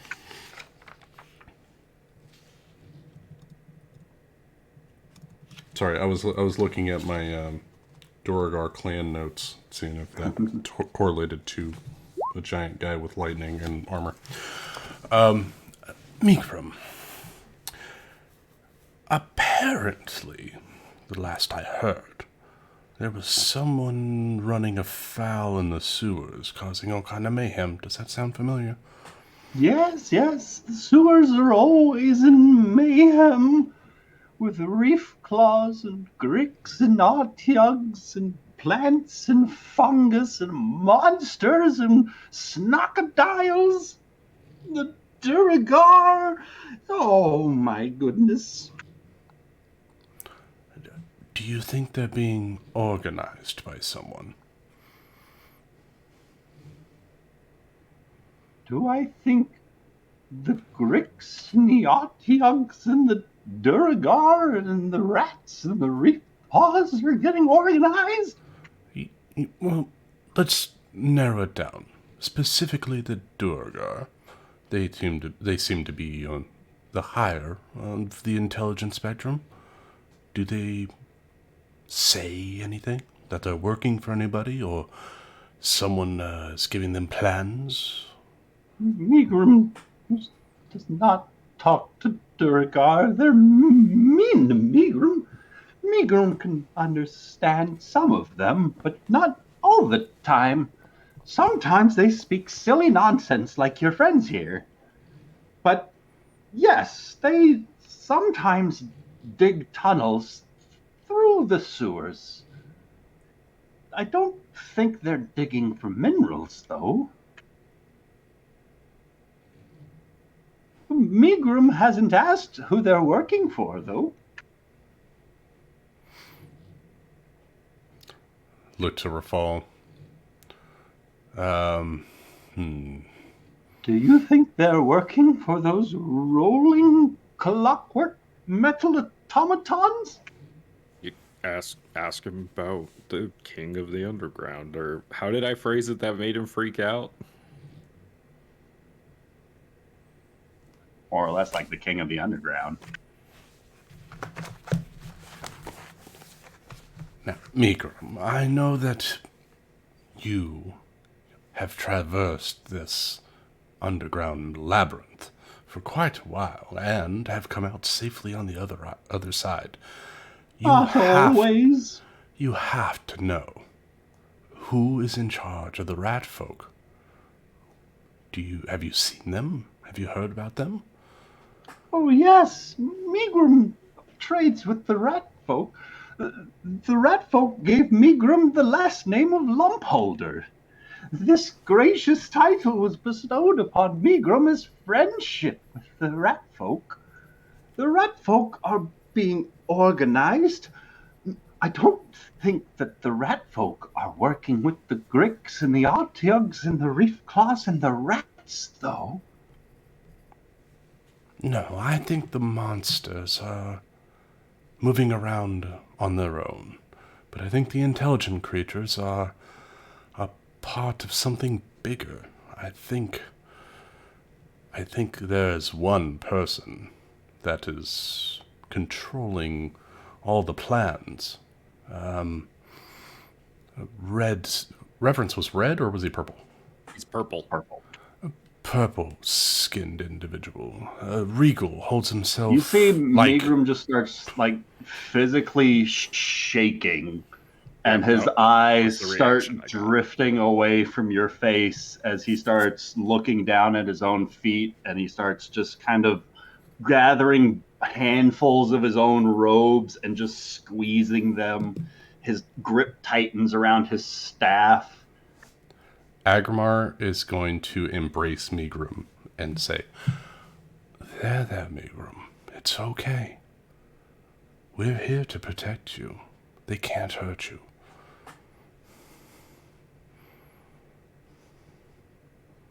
And he just keeps on shaking. And you hear him in the softest of whispers, this dwarvish dialect. It's difficult to make out, but he whispers out, It's not one. Migrum can't remember how many petals the flower has, how many times they grow back. Migrum knows that there's many petals on the flower, not just one. Migrum, what is at the core of the flower? he audibly just starts like that Tina moan from Bob. From Bob's Burgers. He offered to show us. He offered to show you where this individual is? No. Migrum said I can take you to the lightning spa. I can show you the rolling guardians. I could take you to the Durgar where they're digging. Migrum could take you to the gate stones. Migrum could take you to the bay. You can find a ship. You can sail away. The Durgar are digging for something? Yes, they've got all manner of pickaxes. Guards, and they're working in shifts. I don't think they're digging for minerals, though. But they are making changes to the sewers. Rafal, do you... want to go check out what the dwarves are doing? Yes. Yes, but your uncle would know of the location to get into the castle, correct? Yeah, he knows a lot. So they're not trying to find that entrance. Okay, that eliminates that. They're looking for something. Probably the same thing that the Golden Lotus was looking for. Hence why Migrum is talking about the petals growing back. I have a feeling that reverence might be tied deeper to the Golden Lotus than we think.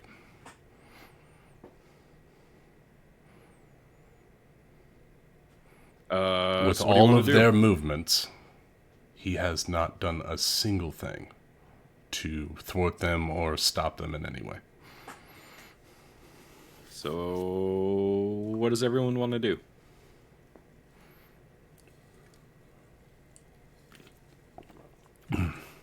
That was in common, by the way. Yeah, that was in common. What does Right. everyone want to do?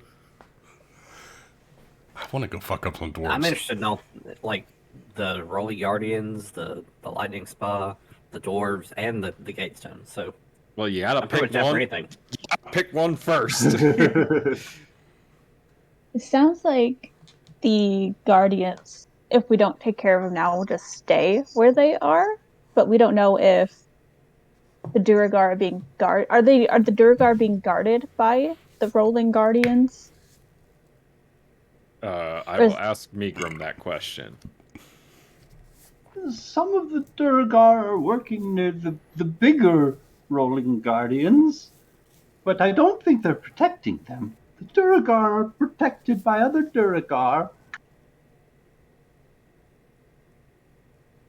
Are those the crystal dwarves you were talking about? Can I They do a don't check grow on crystal hair. dwarves? They don't grow hair. They grow crystals. Can I check crystal dwarves? Agrimar, you've encountered a number of these Duragar. Effectively, the Duragar in this world grow crystals instead of beards, Oh, right. instead of hair. Because why not? Magic crystal dwarves. Okay. Yeah. Look, the dwarves might be tied to whatever Jaeger's doing, so we really That's what I should go was check thinking. out the dwarves.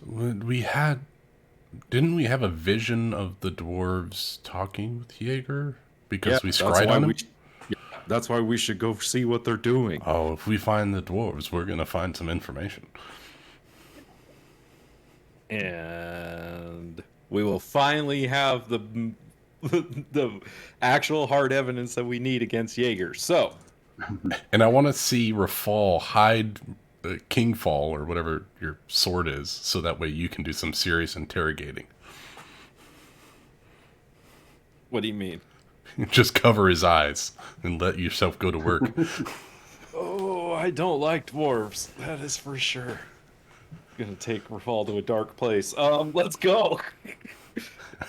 I will be the hammer by your side. Never actually really considered how do you treat, once you're a freed slave, how do you treat those slavers once you see them again? With extreme prejudice. Do any of you have a problem with stairs? Stairs? They're like regular pathways, but they go down. Oh no, I think stairs are our specialty. We're gonna go deeper. Okay. No, we're Gotta good. go deeper. Really quick. Summer, did you roll hit die for the HP you're missing? No, I with didn't. Kevin? Same with Sure. Kevin? Kevin already rolled hit die. No, she just didn't put it back into her HP. I don't know. Maybe she did it on D&D Beyond. Yeah. Okay, she didn't do it on her token. Let me roll some hit die. Just before we start moving, before Ryan goes, nope, it's too late. You die now. I'm gonna use one of each. Well, if stairs are your speciality, maybe we can make our way down the lock gates. That would be quickest. To get to the dwarves, right? That's where you're leading us. We're going to the dwarves now. You set the lightning spell. All right, all right. Sorry. I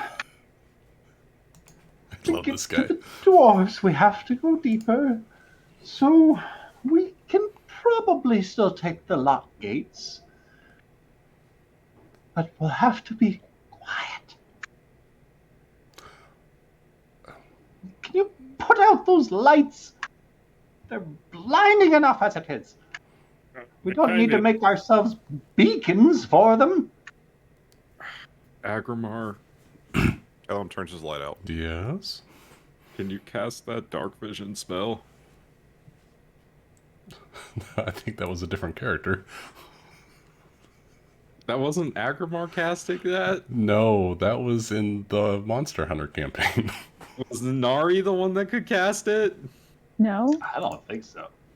No, that was my Alright, Twilight cleric in the Monster Hunter Did campaign. Balin cast it might have on been me Balin. once? I think it was Phelan. Let me see if that's even on the cleric's list, because I might be able to just give it to Thought you. it I was. think I might it be thinking is. of Druid, though. I know Dark Vision is indeed a druid spell. I don't know. Oh about yeah, cleric. 1000% it is a druid. I can cast Daylight. There I you can go. cast that. I can cast that too. But Mikro wants I us to do- be not shiny. What? It's called Dark Vision, right? Yes. Yes. Yeah, it's Not a cleric spell. I think it's a second level spell. Yeah, it's not a cleric spell. Ah. All right. Is it, Conga line? is it a bard spell? No. I don't even have to look for that one. That's wizard. I think it's wizard druid, right?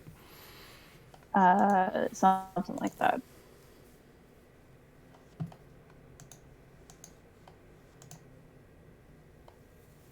Well, Migrum, Definitely on the wizard list. It's do you druid, know it? ranger, sorcerer, and wizard. No, I have dark vision, so I have no point in learning it. Oh. Well, Migrum, Oathbreaker has it. I'm going to need this light just Oh, hold on. because I need it to see. I can't see otherwise. I can't see with it. And they'll definitely spot that. All right, all right, all right, all right. So we- Okay, I will carry Thule and Rafal, and we'll just walk our way. How's that sound? I don't understand. You want to carry the light? No, carry them in the darkness. I can see as well. Won't you bump their heads into the ceiling with every step? Yeah, No. well, I have an idea. Why don't Thule and I just hang back a little bit and let the rest of you go on ahead? It's true. I mean, I know Rafal can't be. Was that in common? I can. He'll say it in Dwarvish and then say it in Common. I mean, I know Rafal for sure can't keep quiet to save his life. I can't either. But let's We're face also- it, I can't either. I don't know what we're thinking. Right. Well, Migrum, we'll hang back a little bit. And then I'll put the light out once we get close enough. All right. Well then, out the door, please, and we'll be going this way. And he points to the left out the door. And he starts navigating you guys up and down and this way, then that. And he starts just taking these turns as his pace starts to increase a little bit. He starts getting a little bit more familiar with his stride as he starts trailing one of his hands along the stones, and occasionally he'll just like lash his staff into the water rapidly, and a moment later you can see a reef coil just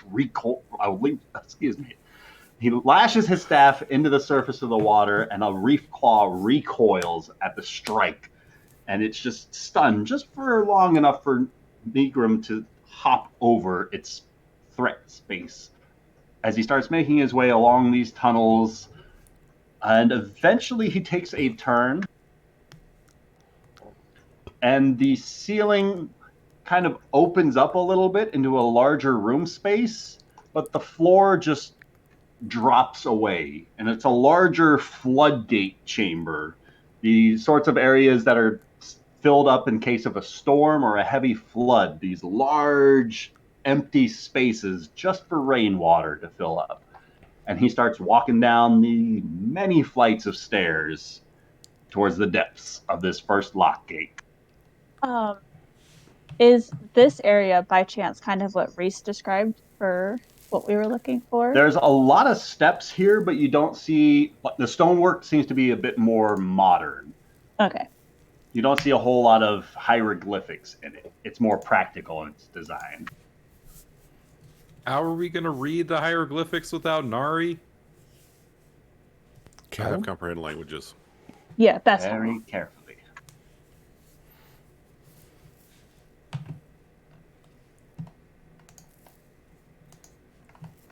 And eventually you guys continue going.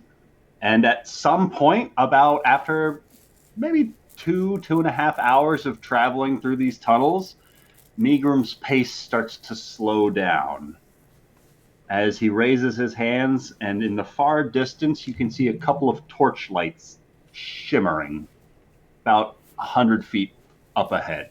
Just, I think maybe Agrimar's friends should put out their lights now. Number 3, please. I'll whisper in the earring to Rafal, lights out.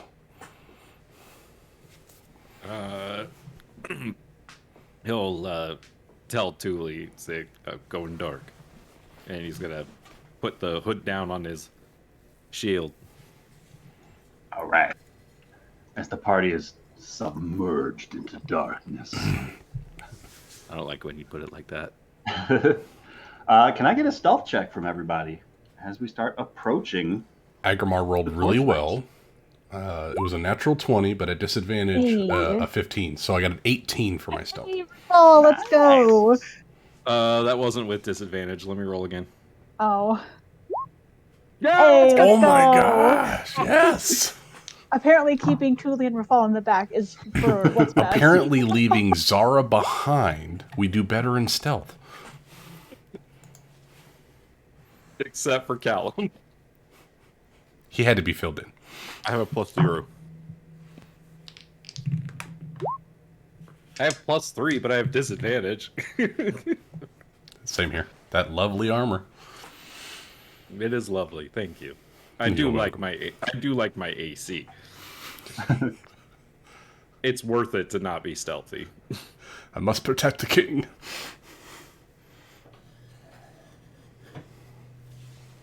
Shh. 1 second, just changing tokens real quick.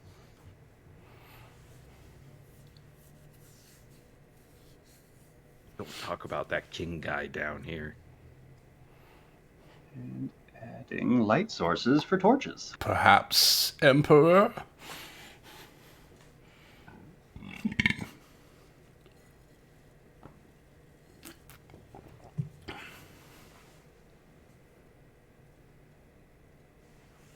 Oh, dang it, where's my torch token?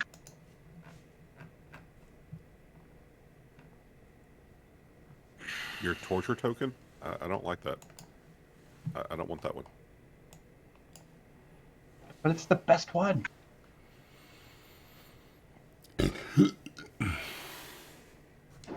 Okay, so who would like to effectively marching order? Who is taking the lead? Agrimar.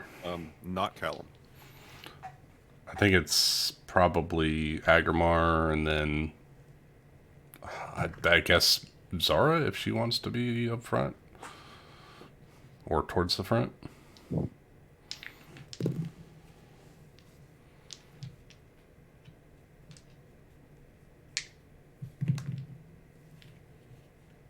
So we suspect we're going to be dealing with dwarves, right?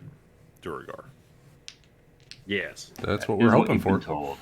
Can I do any sort of knowledge check about, like, vulnerabilities, any of that kind of stuff about Duragar? Sure thing. Roll me either a history or an arcana check. I know they're Or just- vulnerable to my hammer. Just ask Rafal and Agrimar. 23. I wouldn't trust them either. Open their page. So you've heard about dwarvish resilience and hardiness and that iron liver that they're known to have. Typically, poisons are useless against them, and they are more than well adapted to deal with charms, exhaustions, frightens, paralyzing, and poisons. Effectively immune to the charmed, exhausted, frightened, paralyzed, or poisoned conditions. They are known for their wise tactics and to be particularly hardy. And something that Duragar are typically regarded for over the more average dwarf is their psionics, their sort of psychic capabilities. They're assholes. Telepaths. Man, can't wait to fight these guys. Telepathic assholes. Telepath holes. That's better.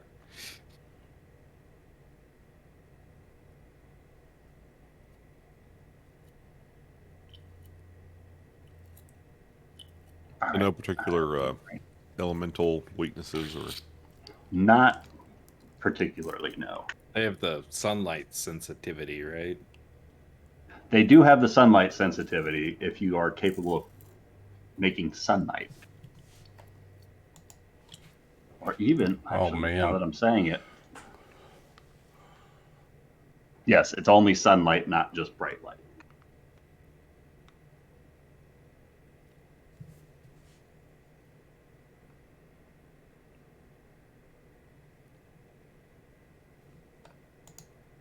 Oh, everything went dark.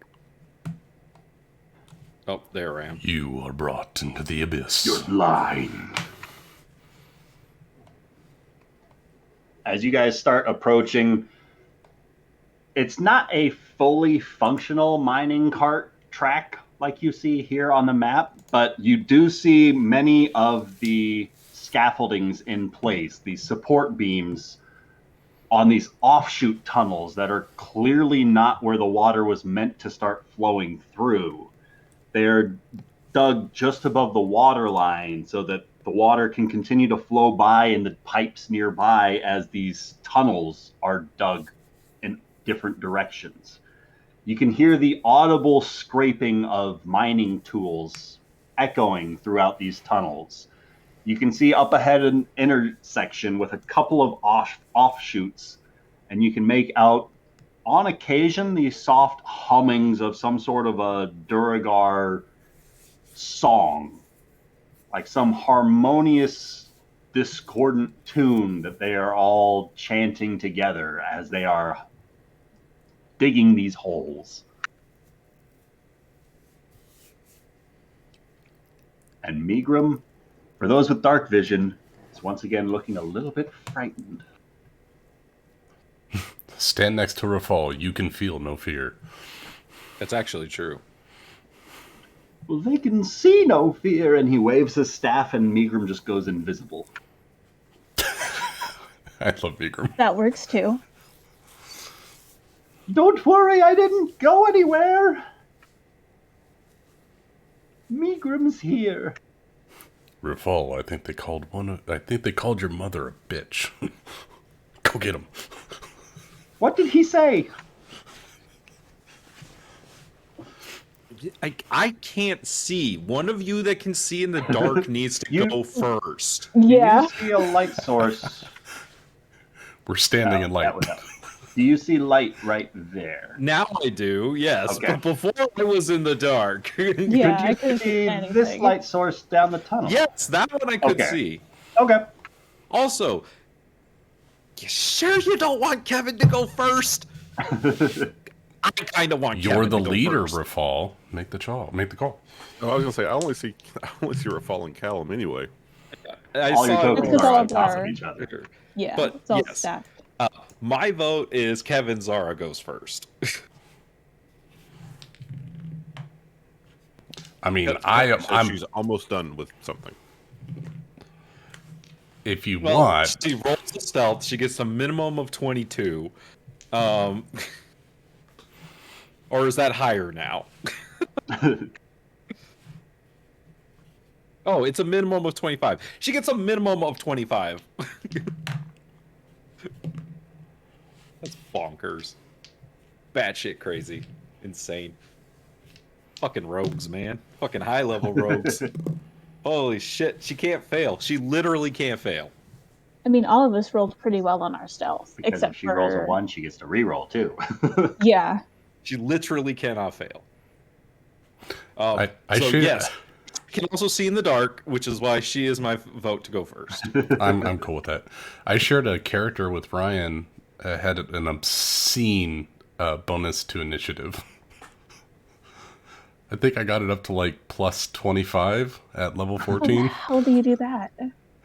Well, the Herringon gets to add half their proficiency bonus, and then if you're a, I think it's a chronologist wizard, you get to add your intelligence. If you're a swashbuckler rogue, you get to add your charisma.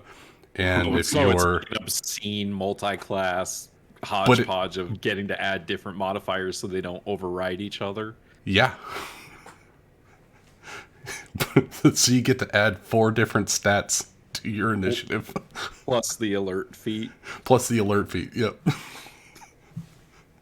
So if you roll in the die, you can get a 50. Great, you get to go first every time. It's awesome. But hey, going first kind of didn't go great for Roger, so... I think it went really well. I mean, he would have done that shit anyway. Yeah, except you could have let Scratch go first and be the one that got shot up. Or Yeah, Rebecca. Yeah, Well, it well he wouldn't would have have died to helped that much. trap. Because it's magic. Yeah, true. Rebecca, you should have let Rebecca go first. She has the most HP by far. Actually, fucking you should have brought Shiv. He had the most HP. That's 70 HP. Yeah. I would have felt bad if Kata died, though. Kata most definitely would have died. He only has, like, 30? Yeah, he can't fly. So, like, the second that anti-gravity thing hit, Kata was in trouble. Yeah, she's just a baby. It all worked out in the end. It did, because the goblin didn't die either by staying in the house. But there were a few servants that you guys did kill, just so you know. Well, I guess that Mr. Sir killed with the anti-gravity. Okay, I'm back. A few more charges on the docket. Hey, guess what? You get to go first into the darkness. Oh, okay. We're gonna that's go fine. kill some dwarves. Why? We don't know yet. That's why we need you to go spy on them. All right. Okay.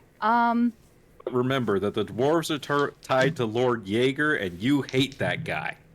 Yeah, of course. Hopefully you didn't find And it. Rafal and Agrimar hate them as well. So if you like Okay. Rafal, then you also hate them. Do I have to roll stealth? Only if you want to be stealthy. Yes. Is there any other way? I'm sorry. I had to step out for judges' comments, and one of the judges didn't remember who I was. Sad. So, anyway. We remember you. Thank And you. also, you would be proud of us. Look at our stealth rolls. Oh, I am, except They're for decent. who got an 11. That would be your Your boy. boyfriend. Oh. Made my Survival. +0 to stealth. Okay. Well, 30. Just 30. 30. Let me grab my mouse. Just 1 second. So as the party has been back bickering amongst themselves about why Zara should go first, they didn't realize that she's already gone. So Zara, you start creeping through these tunnels. These look to be recently carved, judging by some of the loose stone that's bundled up around some of the edges of the floor. The scaffolding looks to be pretty rough, if only temporary. But you can hear the sounds of like pickaxes and hammers echoing off of stone. Before she goes, can she pickpocket like a sending stone off of someone? Like Who do you want to steal from? Or she could ask. Well, it just means it's much more stealthier, and I want to do it. I think Rafal always has a sending stone, right? Doesn't Vale have the other stone right now? You No? do. You You do. just used it. You literally just used No, it. I used my earring. Who has the other sending stone? I don't Agamar have it. does. What? Where is it then? Does Nari have it? DM, who has it? Nara pickpocketed it from her. Well, we'll make a note that as of right now, Zara has it. Huh. Last we used it, I thought. Because I have not been Just keeping one track of second. I that. just have to grab my mouse. I'm sorry. I thought Rafal and Agrimar had it. That's what I thought.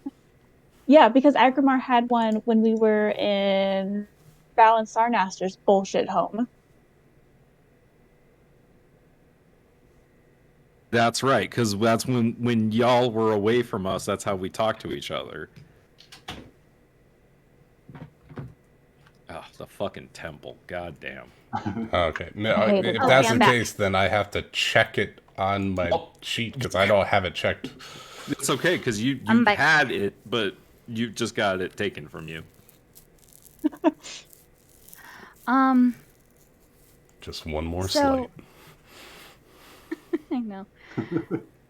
I can see 60 feet. So, Wait, why are you stealing it? You have an earring. You can talk to us.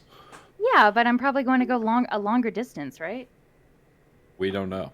Oh, yeah. Well, just in case. So which way? Zara, stepping into an intersection just at the edges of your dark vision, you can make out one of these gray-skinned dwarves in this metallic suit with an enormous sludge hammer on one of the arms and a pincer-like vice grip on the other.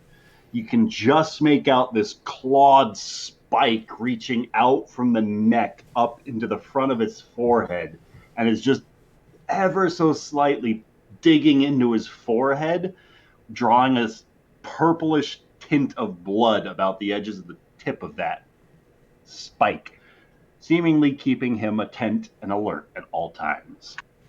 Okay, not going down there. Where are some noises coming from? I know, obviously down here. Every intersection except for the one to your right and to your north. I guess she'll go down here. Oh, that's terrifying.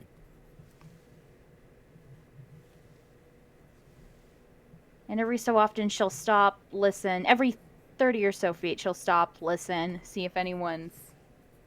Roll me a Any perception noise? check. Okay.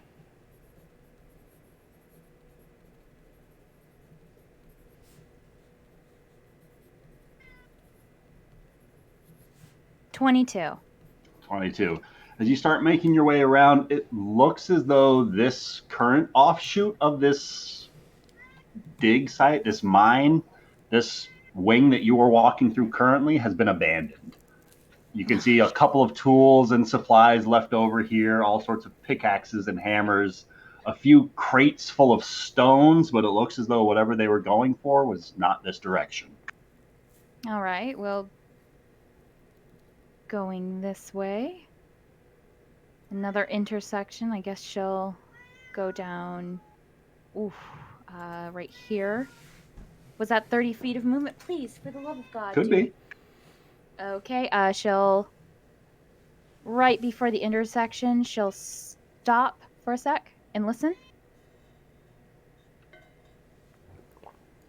With just your passive perception, you can hear the heavy metallic footsteps of another one of these individuals stomping by in this heavy suit of armor. You can hear some of the mechanical gears inside of it whirring with every step. Okay, As I he have just an starts. idea. Go ahead. Okay. I'm going to try something. So, knowing what these things look like, I'm going to use my hat of disguise to disguise myself as one of those dwarves. All right.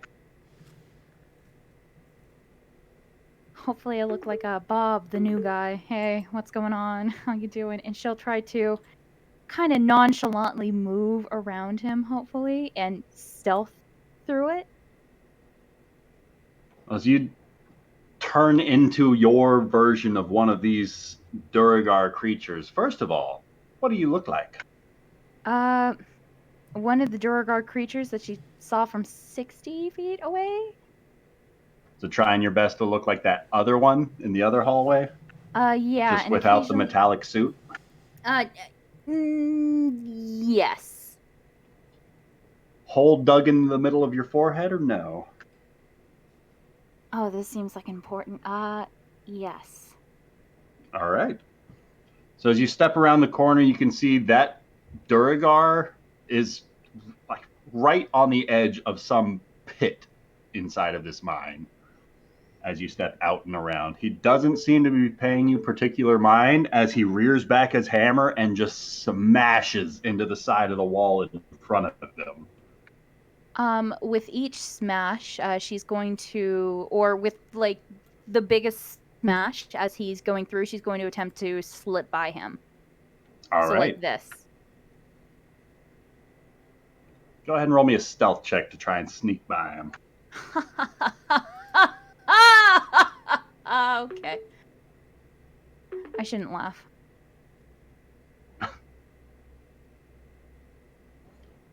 Callum vanishes from sight.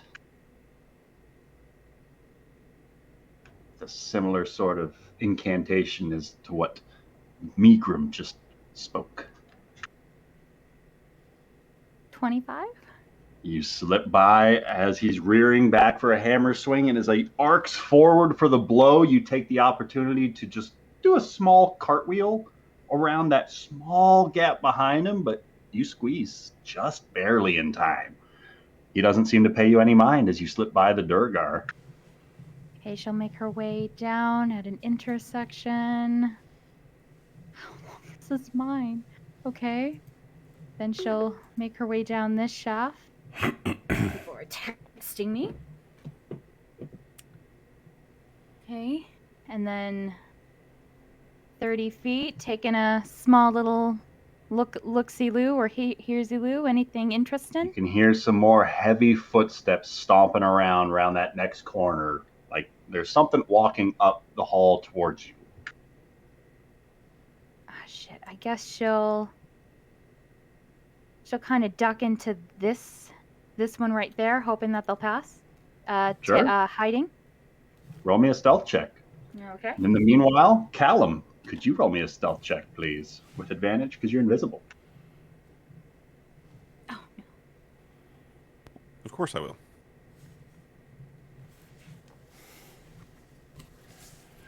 It's going to be a 6. No. I rolled twice and rolled 2 6s. Oh my god. Callum, They're you're making starting all to kinds of noise. I'm invisible. There's You're tons doing of your buckets down best there. to track behind where Zara's at, looking for any sort of a sign for a direction that she might have followed. And you hear some thumping of footsteps, something smashing into the stonework. And you're distracted just long enough that you don't see that small stone that you kick. And it just starts rolling 10, 15 feet in front of you. And you just kind of like curse to yourself in your head. And that smashing of stone closest to you stops. And you can start to hear that sort of heavy, mechanical, metallic stomping.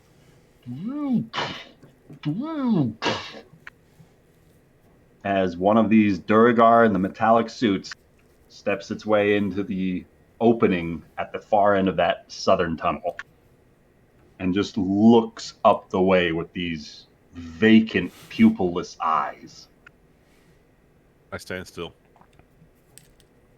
Von Jostigante San. Do you speak Undercommon? Do I? Of course not. He just looks blankly up this hallway and starts stepping his way forward slowly. I start making my way out of his direction, like back the way I came. All right.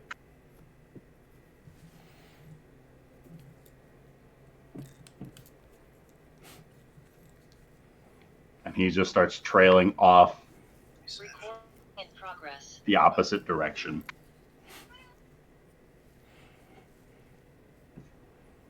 Okay, if he's going the other way, I'm going to kind of sort of follow behind him and see where he came from. All right.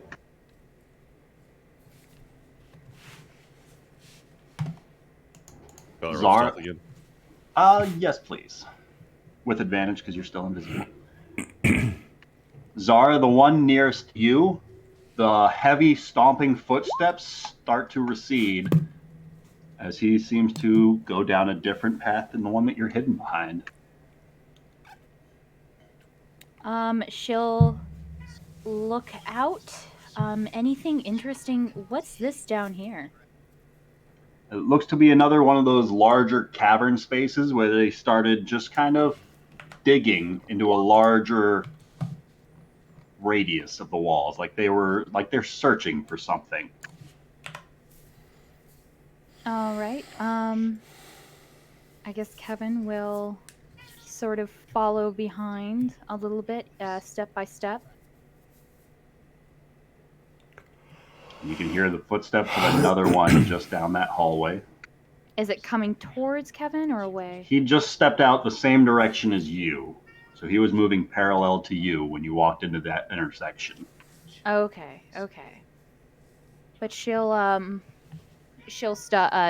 kind of move in tandem with him, matching his steps. All right. As you start tailing that one, Callum, you have no issue slipping away from the one that has walked away from his position. And you can see just around that next corner, it looks to be a large hole in the floor, whether for dumping whatever refuse they might have or discarding unneeded materials. But you can see a lot of freshly smashed stones up against this wall. Like, that's probably right where he was just working at. I'm going to go over there and try to inspect and see if I notice anything about the stones they're clearing. All right. Go ahead and roll me either an intelligence or a wisdom check. Okay.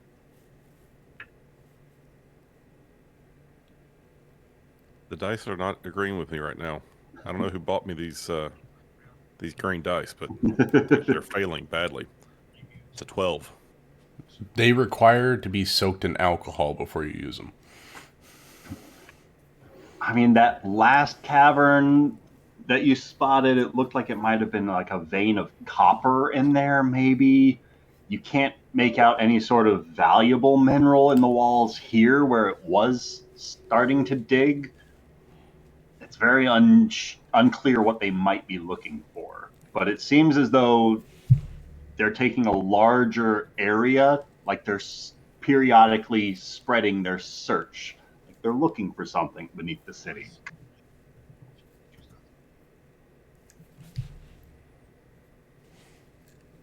He'll just, since he's not really making any heads or tails there, he's going to keep going, see if he can find Zara. All right. Meanwhile, Rafal, you hear this invisible dwarvish voice peek out. How long do you normally wait until you're sure they're all dead? We have magical means of communicating, so I know they're not dead yet. Just be patient. If they were dead, they wouldn't be able to communicate with us. Shut up, Agrimar. Because I trust my friends. Plus, they'd make a little bit of noise before they went down, so. They shouldn't make noise if they don't want to get caught. Well, then we know they haven't been caught yet. Shh. Sorry. Zara, you start trailing behind this mechanical Durgar as he makes his way into this larger chamber, makes his way up towards one of these large crates that looks to be full of discarded stones dug out from the wall, and uses that pincer arm, scoops up this heavy crate full of stones with just the one arm, lifts it up into the air, and starts walking his way along the path of scaffolding, heading to the south of this room. I guess she'll follow him. I mean, he seems like he knows where he's going. Very stealthily, too. All right. Oh, fuck you, Daniel Cummings. Yeah. Fuck you, Daniel Cummings. Yeah. Rafal, I'm afraid to sit down because I might make a noise. Then stand. They've been gone for so long. When did Do they always do this? When did you all become so impatient?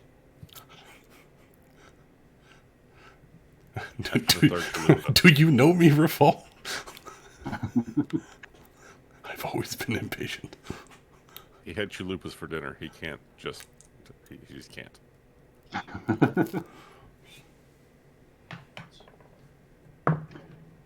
Callum, you were able to spy Zara just as she was turning around the end of this hallway. Actually, I also was in the Duragar, right? I think you spotted Zara following that Duragar this way. No, but she's disguised as a Duragar now, Yes. Right? Apologies. You saw and a Duragar. She's rolling following 25 the on other her Duragar. stealth.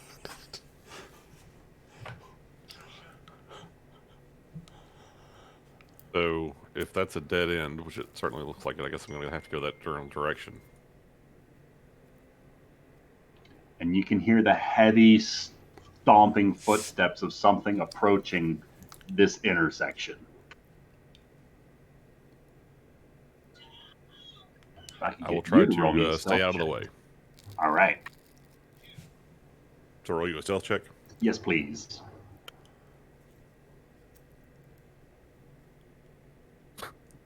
Two 10s this time.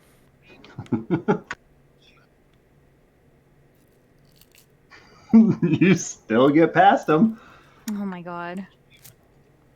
As he just starts effectively following this direction that the last Duragar you saw was, as he starts making his way towards that larger chamber. This reminds me of an Elder Scrolls game. All you have to do is crouch behind something, and the guards are like, "Where'd they go?" Huh? What was that? Probably nothing. Oh, but I am invisible. That's why he keeps stopping every couple of steps, saying, "What was that? Probably nothing." The light is just, or the eye is blinking and then closing, blinking and closing. His head turns a complete 180 degrees. Halt! You have violated the law. He just teleports to your position. I am the law. I was an adventurer once.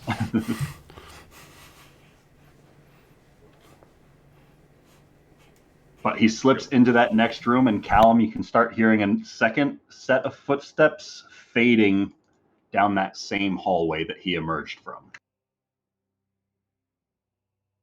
I see like a special room up in front of me. And a Duragar like sort of standing there. It looks like another one of those mining chasms where instead of just tunneling through, they started spreading out their search into the walls.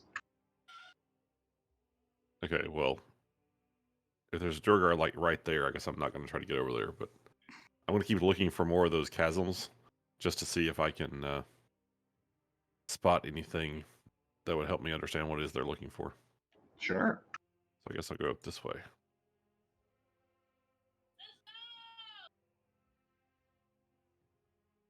And you can see that Duragar you were spying on before makes his way a little bit further, scoops up one of these large crates full of discarded stones, turns around and starts making his way southwards.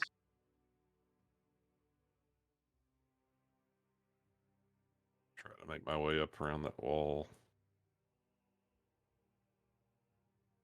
And if he gets a decent distance away from him, I'm going to start looking around this area. He's going to proceed out of the room. He does not take note of you. Then I keep looking around, see if I can spot anything.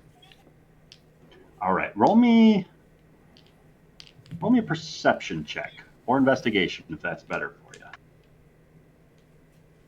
Yes, investigation is very good for me.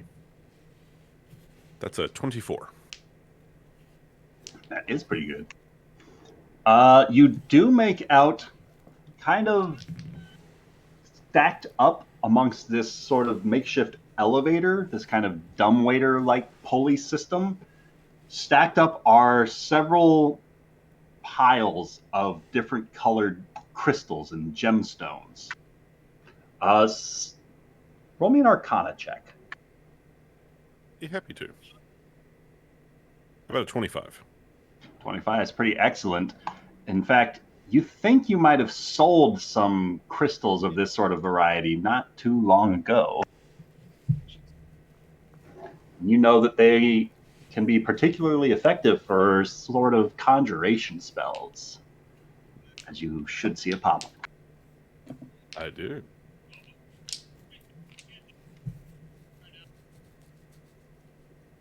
You could probably have enough supplies here for at least one use of this one to fill one vial with this crystalline powder. I'm definitely collecting that powder. All right. Scoop it up off of the elevator like bowl.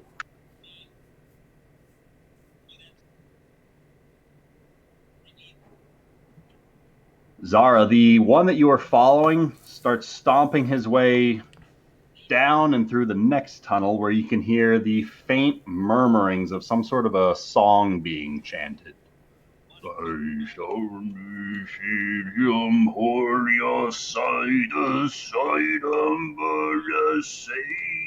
And with each beat of the song, you can hear this rhythmic smashing of metal on stone as all the nearby Duragar are chiming out in this same song and all swinging in unison as this stone-bearing Duragar starts making his way through into that betterly lit chamber where you can make out a few more Duragar.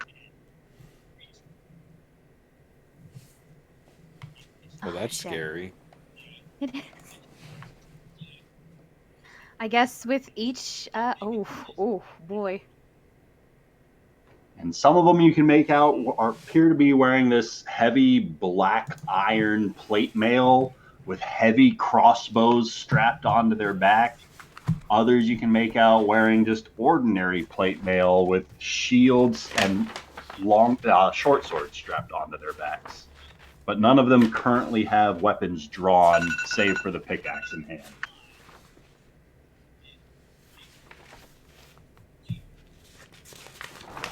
As you start approaching, the nearest one looks over towards you and starts continuing his song.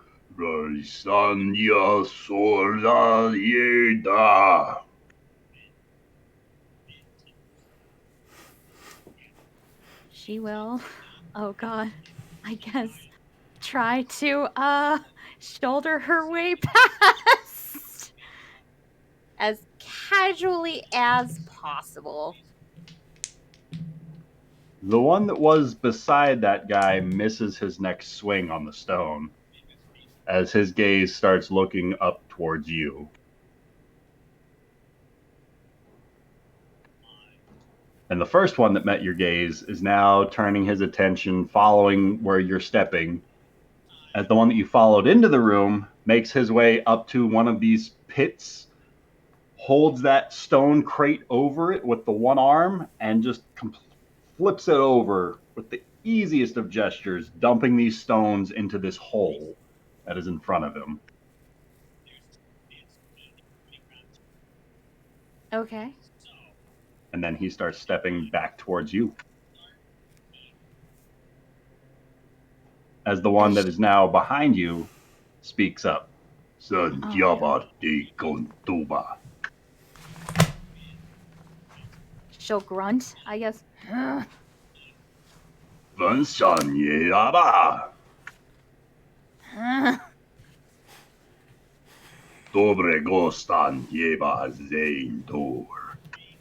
And I guess she'll just kind of walk her way out of here.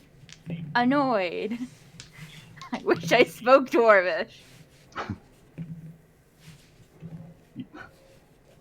You see he gestures towards one of the other Duragar in the room, and the chanting song just kind of fades out from among them. And you can hear voices now in that room as there's an audible discussion being had. Yudoshtuba Santi. And he points back in the direction that you were starting to walk from, and with his pickaxe, and just starts swinging it like madly. Stupade Kante Sava. I guess she'll take a left. And is there a possibility of like is there there's not enough like room to hang off the support beams, right? It would be a close squeeze. You could certainly Kev- try, though, Kevin will attempt to do it. because you are small in size, right? Yes, I am a half. I'd say you could attempt it. But large at yeah. heart. Large at heart. Yeah. So go ahead and roll me a stealth check as you try to hide in the ceiling.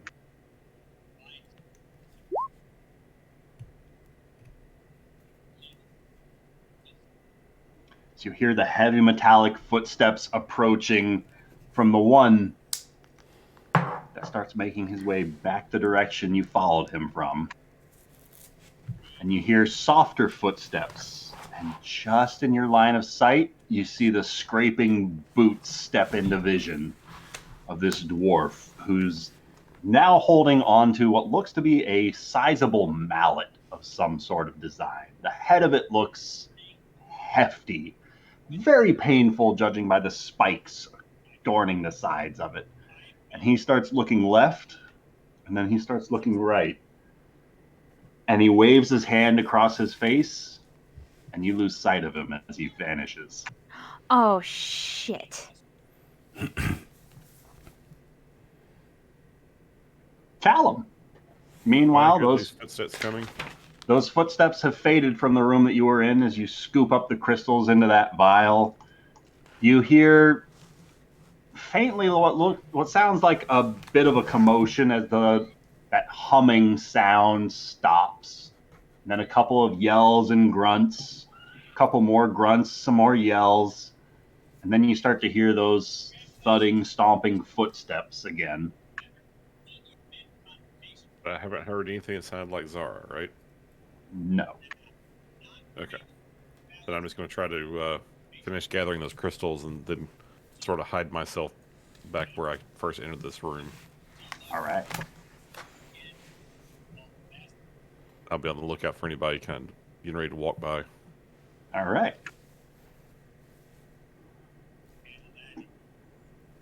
Zara, you can hear the scraping of boots across dirt. Every so often, you can make out where weight is being displaced across the freshly displaced stones. It's hard to say where that Duragar might be stepping towards, but he is nearby. Oh, shit. Kevin will hold her breath. All right.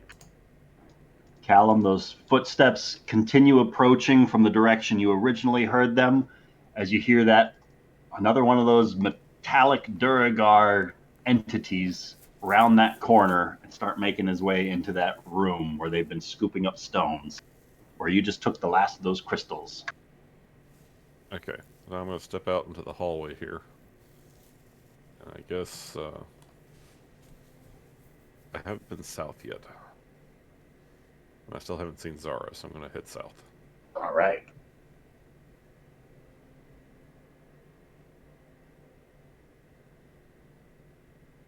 You start making your way by, and at the intersection, you can see that Duragar doesn't seem to notice anything different about that elevator that you just scooped those crystals off of as he's going for the next crate full of stones, and you can hear his process completely unfazed as he's continuing to move forward.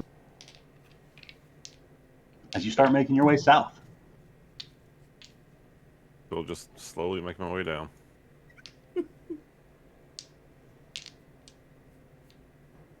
Continue making your way down. Yep. You can hear another thudding steps of heavy metal boots coming from somewhere in front of you. And then what sounds like the offloading, like a bulldozer dumping out stones as they just rattle together for a moment, like a rain stick being turned upside down. After a couple of seconds, that sound is gone. And then you hear more of those heavy metal boot steps. I guess as I'm heading south off to my left, can I tell that's like a room? It looks like it's got. It looks like a vents or small something. barracks that has been carved out of the stone. You can make out a couple of beds, a small cooking stove. Okay, I'm gonna poke my head in just enough to get a good lay of the room. Sure. See anything noteworthy? Roll me an investigation check. 18.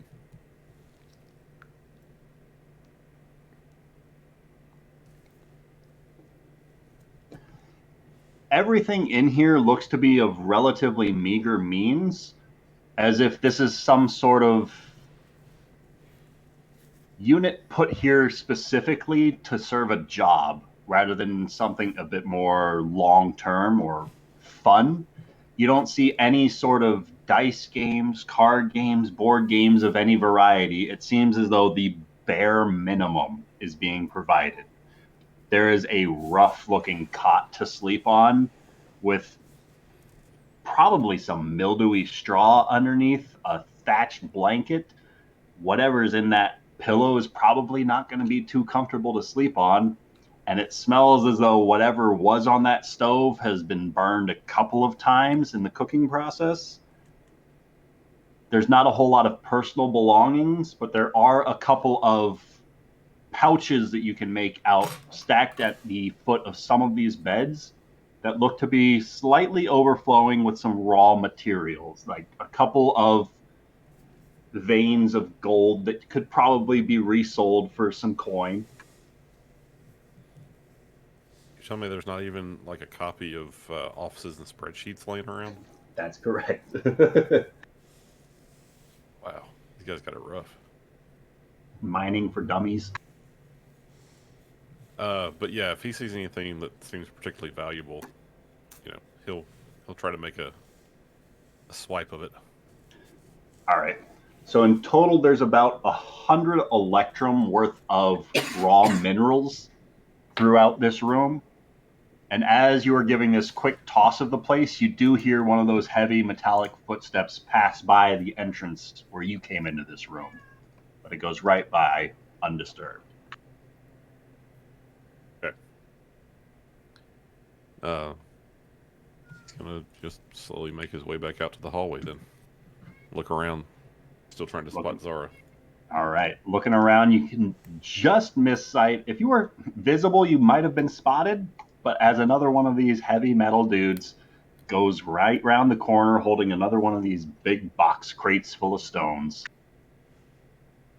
making his way southward. Okay. He's gonna try to make his way to the south as well. He sees like there's another little tunnel here. He's gonna sort of sit there and watch. Because he suspects that guy might be coming back. Roll me a perception check. Perception. Ooh. That's a 19 on the die. For a 19. As you are stepping forward, you dip into this side little pocket hole. Just as you do, you swear you hear another set of bootsteps scuffling across the stone, like close enough that you should have seen whatever made that sound, but far enough that you know you weren't spotted, but it's off-putting enough that something's there that you should have seen. And knowing Duragar, they are capable of casting such spells as invisibility and enlarge or reduce size upon themselves.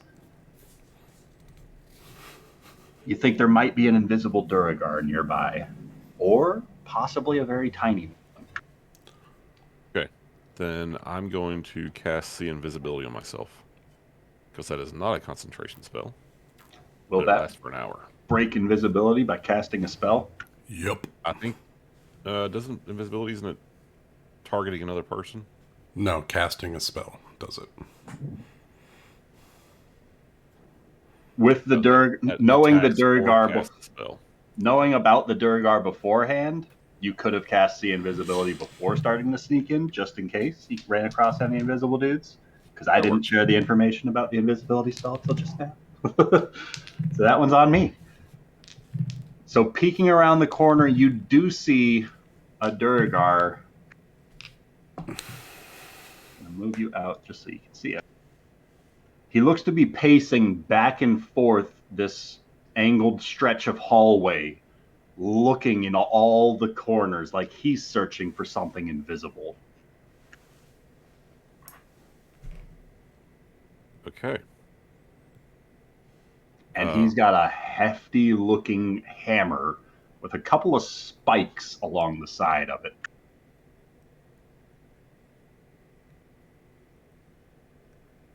And he does not look too pleased at the moment. Callum suspects that this is probably where Zara's gotten to. And so he's going to, like, try to keep an eye on this Duragar, but tuck himself back in so he's hidden. And try to come up with what he can do. So he's gonna sit back and think for a bit.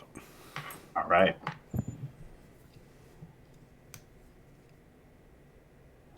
Meanwhile, the group that got left behind, Megrim's voice once again peeps up. But if they can't make any sounds, if they're dead, how do we know they're still alive? Shh, just be patient. They haven't made any sounds that indicate that they got into a fight, so that doesn't mean that means they probably haven't gotten caught. What if they forgot who they are? He was Rafal is about to say why would that happen, but realizes that's exactly what happened to him. So he's like, I just trust that they're good at their jobs. Then I'm gonna have to trust Megrim's new friends. Right. For 5 more minutes. You've been very brave bringing us here. If you don't want to stay, you don't have to. Megrim doesn't like to stay in one place for long. Probably a good instinct down here. That's how they find you. and Rafal in common just says, "Damn it, Kevin, where are you?" Yes, Kevin. You are doing your best to conceal yourself against the ceiling, amongst the scaffolds of this mine, as an invisible Duragar is scouting just beneath you somewhere. He's going back and forth, and back and forth. He walks directly underneath you. You see, you don't see. You hear this faint snorting sound. Oh, no. As he keeps walking. And you see him take the path to the north. Okay, Kevin's going to carefully plop down. And is going to look in that room that was once full, kind of look around the corner to see if there's any more of the sentient Durgar. Well, there's another one of these metallic Duragar with an empty crate that probably had stones in it. And then the other Duragar behind that guy all look to be in the heat of some sort of discussion. You can see a couple of them pointing their pickaxes at the other and just arguing with the occasional gesture towards the hallway that you're standing in. But the three of them don't seem to be looking towards you at this moment. Shit. I guess she'll try to find another way around. I mean, it's already confusing, and she'll take another shaft down, and as she's doing it, she'll carefully whisper into the sending stone. Hopefully someone's doing it. Whoops, should have asked for permission. Like, guys, there's a lot of people down here. Just want to let you know.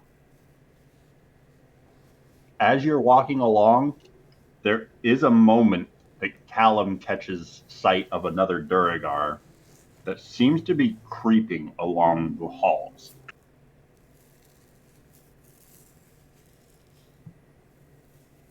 He gives serious consideration to casting a fireball and bolting. Because there's clearly now 2 of them searching for Zara.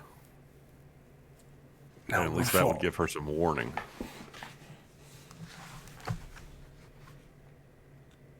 But he holds off because she might be in the blast radius if she's somewhere hiding. All right. So she makes her way south. As another one of these heavy metal armored Duragar starts making his way, continuing through his routine. Callum's tucked away in the pocket. He passes right by your hiding spot. As another starts to approach.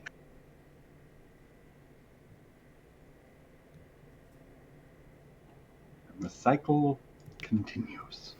With Rafal saying, Kevin, where are you or whatever, in common, I'm going to say, Rafal, this is quite the choke point that we have here. We can try to lure him in, and then you just go wailing on him.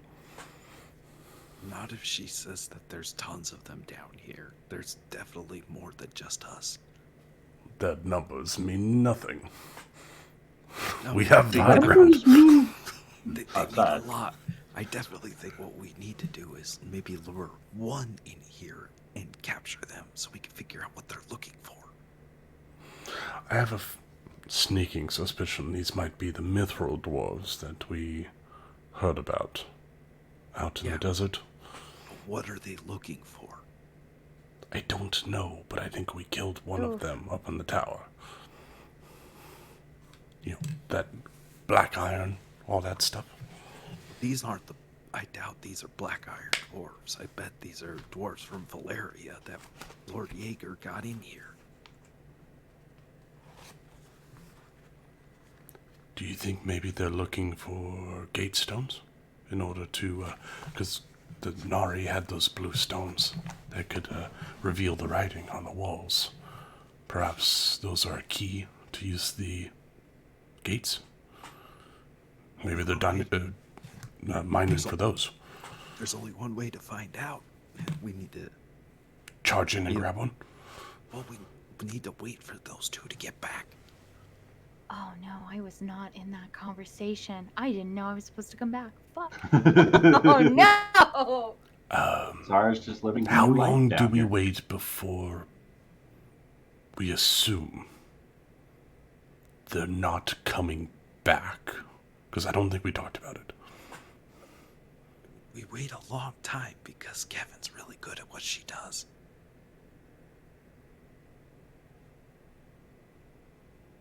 We wait as Supposed long to as hear we back from can. Callum. Yeah, What if we he's What if he's out of range of the earrings?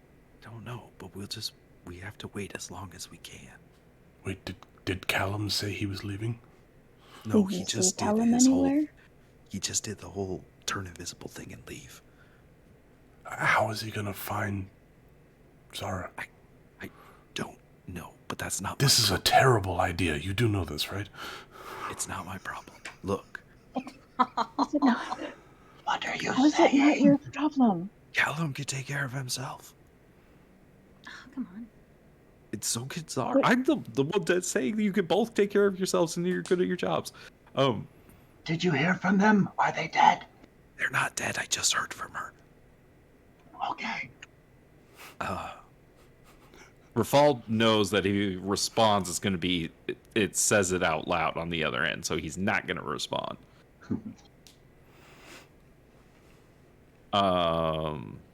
Look, just be patient. She's looking around. Just stay out of sight here. I just realized. Okay, I think I disturbed like a nest of them. I think I saw. How many Duragar did I see in that one chamber? Just in that one chamber, I think 5. Okay, I saw 5.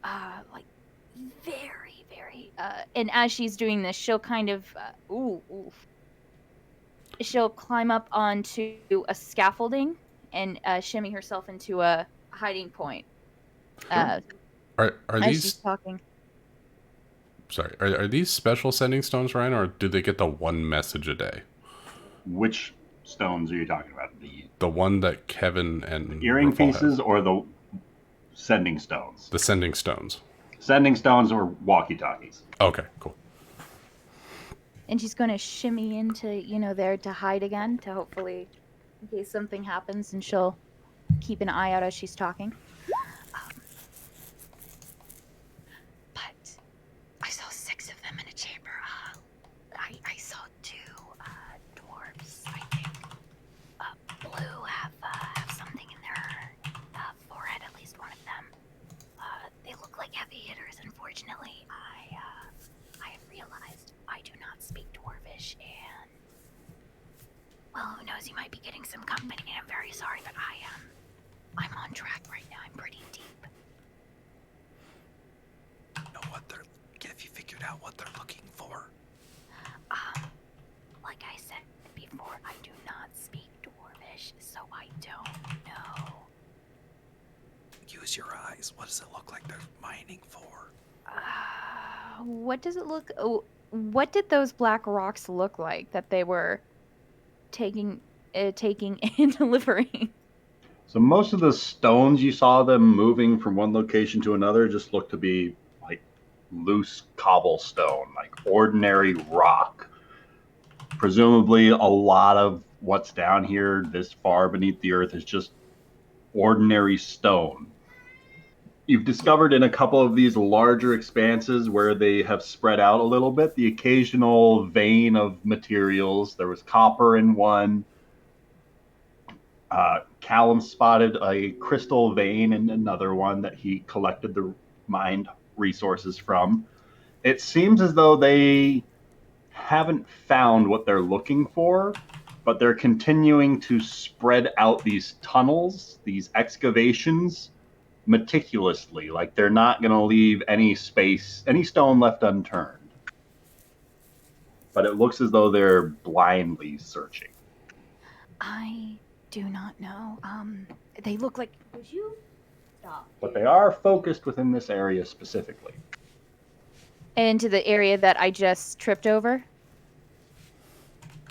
Like this area where they're mine at, it seems as though they've been pointed here, like whatever box got buried here, it's an X on the map, so here you go. Good luck finding it. Show that to me again. Would you? I had to stop my cat from Metaphorical X on the map. If they were searching for treasure, they know something's buried here, or they're searching for something here, but not like geometric pinpoint specific accuracy. Like they're looking for something here in the dirt. Okay, so they just don't know yet. I don't know. I don't think they found it yet. I don't think they found it. Well, if you think you've been detected, you should try to get back to us. Oh no, did I clip out? Hello? Oh no, I might have just been whispering. No, I'm not too hearing quiet. anything. Hello?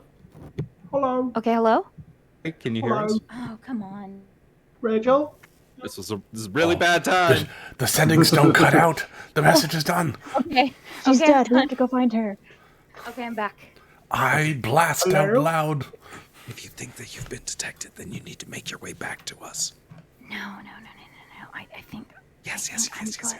Don't go. If you're too far away, we can't get you to help you. Look, I'm... Alright, I'll make my way back, Ed. I guess.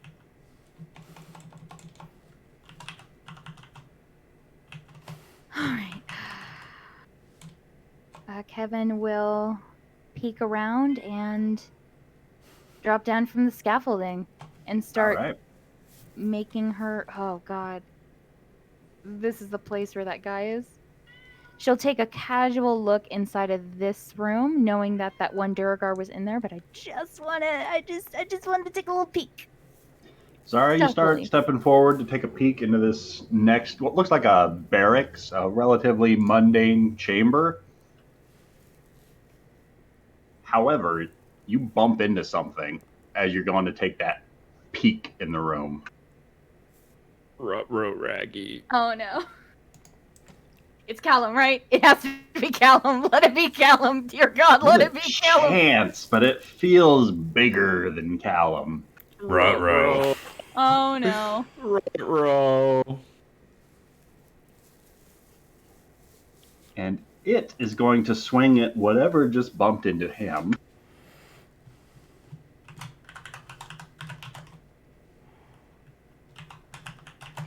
But Kevin's not invisible, right? No. No, she's disguised as the Durgar. Why did you give... I will never understand why you gave up a ring that let you cast invisibility. Oh no, I still have it. It was Yeah, just she for an did. She's emergency. wearing it. Just didn't use it. Got it. Yeah, it was for an emergency, which this classifies as an emergency. So he swings his hammer as he becomes visible with an 18 to hit. Oh, oh, God, Let me check real quick. Let me check.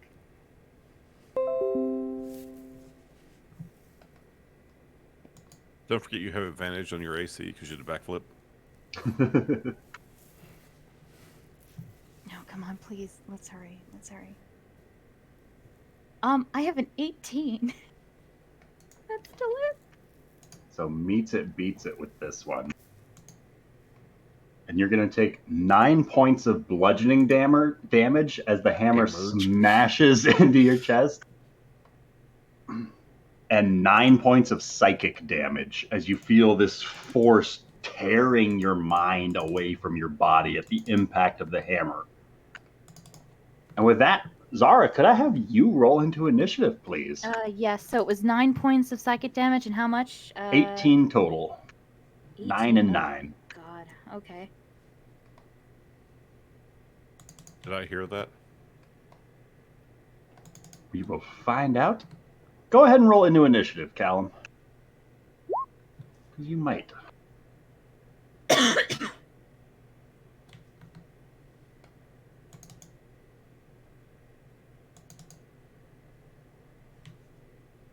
I got a 9. All right. Zara, how would you like to react to just getting smashed in the chest by this invisible Duragar? Quickly whisper, oh man, this isn't my mind. And I just had to read something real quick. While Sure Rain's thing. ring.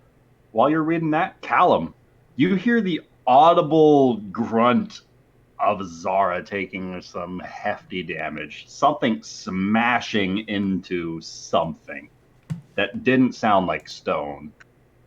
Where did I hear it from? From south, where you last spotted that invisible Duragar. All right, I'm headed that direction. Assuming I can go ahead and move. Yes, sir. Okay. Movement puts me there. Do I see anything? Not presently.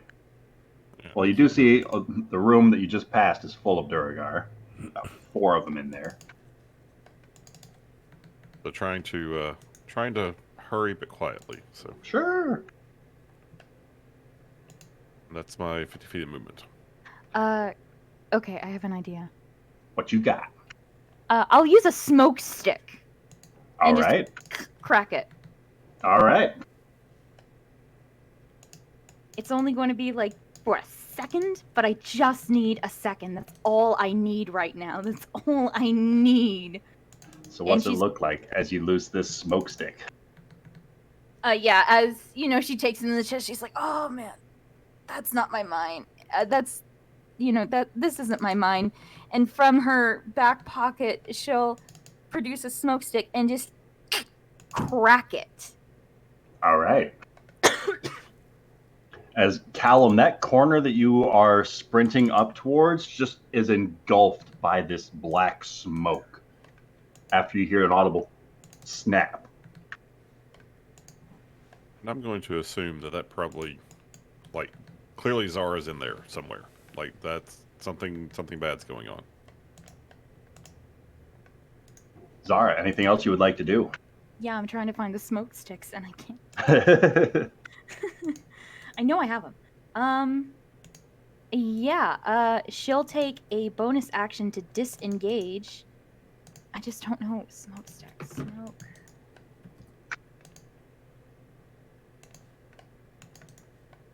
Sorry, I'm looking it up. But she'll disengage to the very farthest of the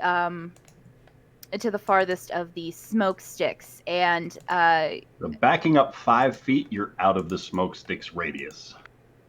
Because that is I think a 10-foot diameter area. It's like a Batman smoke bomb going off. It lasts this round.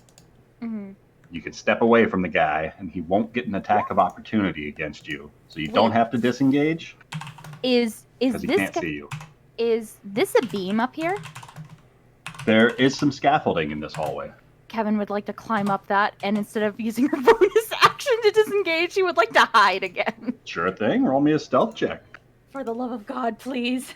Above a 25. That's all I need right now. Nice. You 30. slip into the ceiling unseen once again, just as you hear the smallest of bootsteps sprinting up around the corner. Callum, you do not speak Dwarvish, but you hear this. You've heard the occasional Dwarvish curses before, and you think this Durgar is swearing out loud. You hear his hammer audibly smashing into the stonework as he just takes a couple of wild swings at the now empty space in front of him. And I think to myself, definitely Zara. And he emerges out the other side, still just wildly swinging, and does not see anything. He looks down the tunnel to the south, and then looks right through you, and just fuming with anger.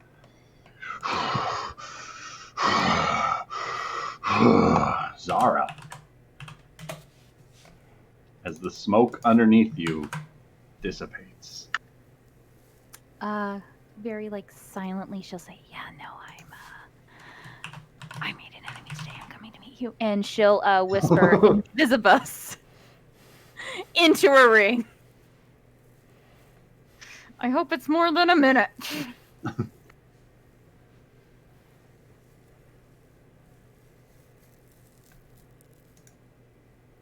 Until you attack or cast a spell.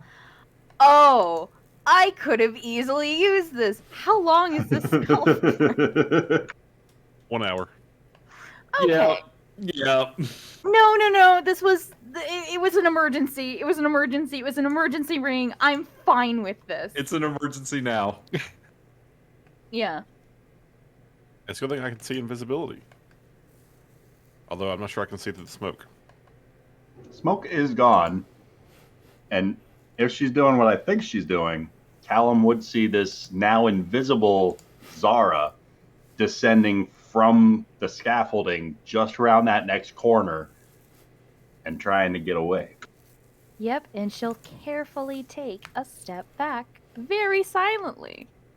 Being invisible does not provoke an opportunity attack because he cannot see you. All right. Oh, but there's more mystery over here. Oh, shit.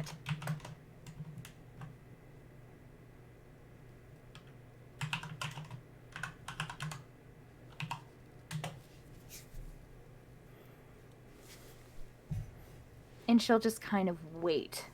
Or, you know what, step off to the side over here. Sure. Holding your action or anything? You know what? I'm gonna hide underneath the table. Fuck All it. right. Roll me a stealth check. Do we get Callum. it with advantage because I'm invisible? Yes, you do. Yes! Okay, Callum can do something crazy. He saw Zara go that way. Oh no.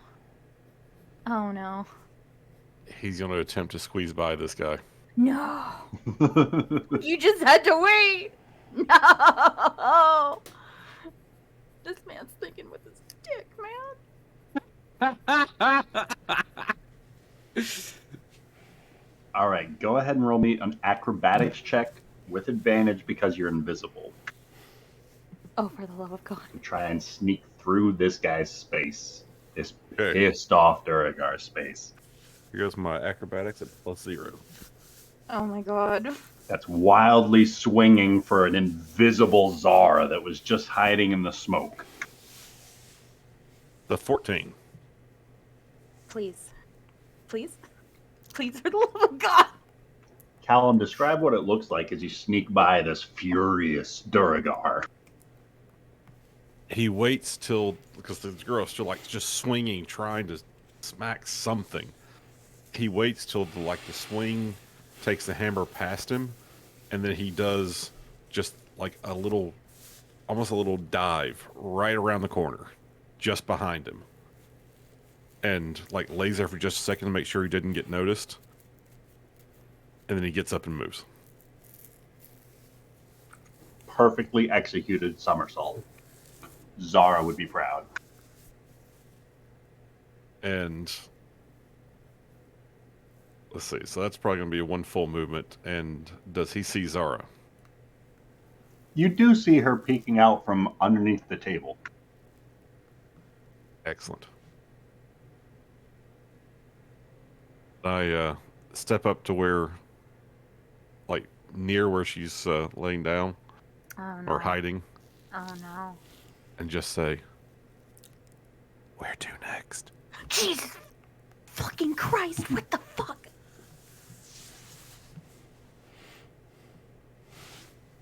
Callum? Yeah. Trying to get the fuck out of... What are you doing down here? You were taking a really long time, and I really don't like Rafal sending you out here alone. I'm used to this.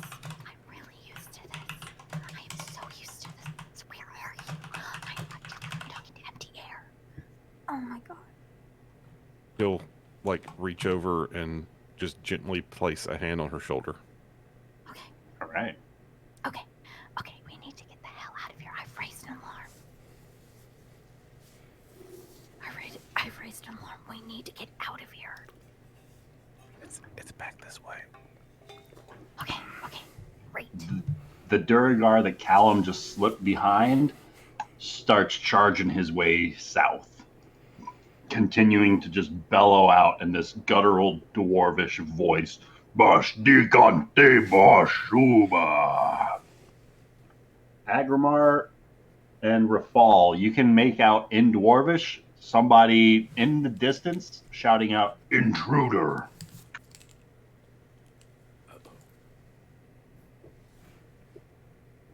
We have an Now are we worried, escaped Rafal? slave. I'm sorry, what did he say? There's an escaped slave. Oh. Oh dear. Oh no. But he says this in Dwarven.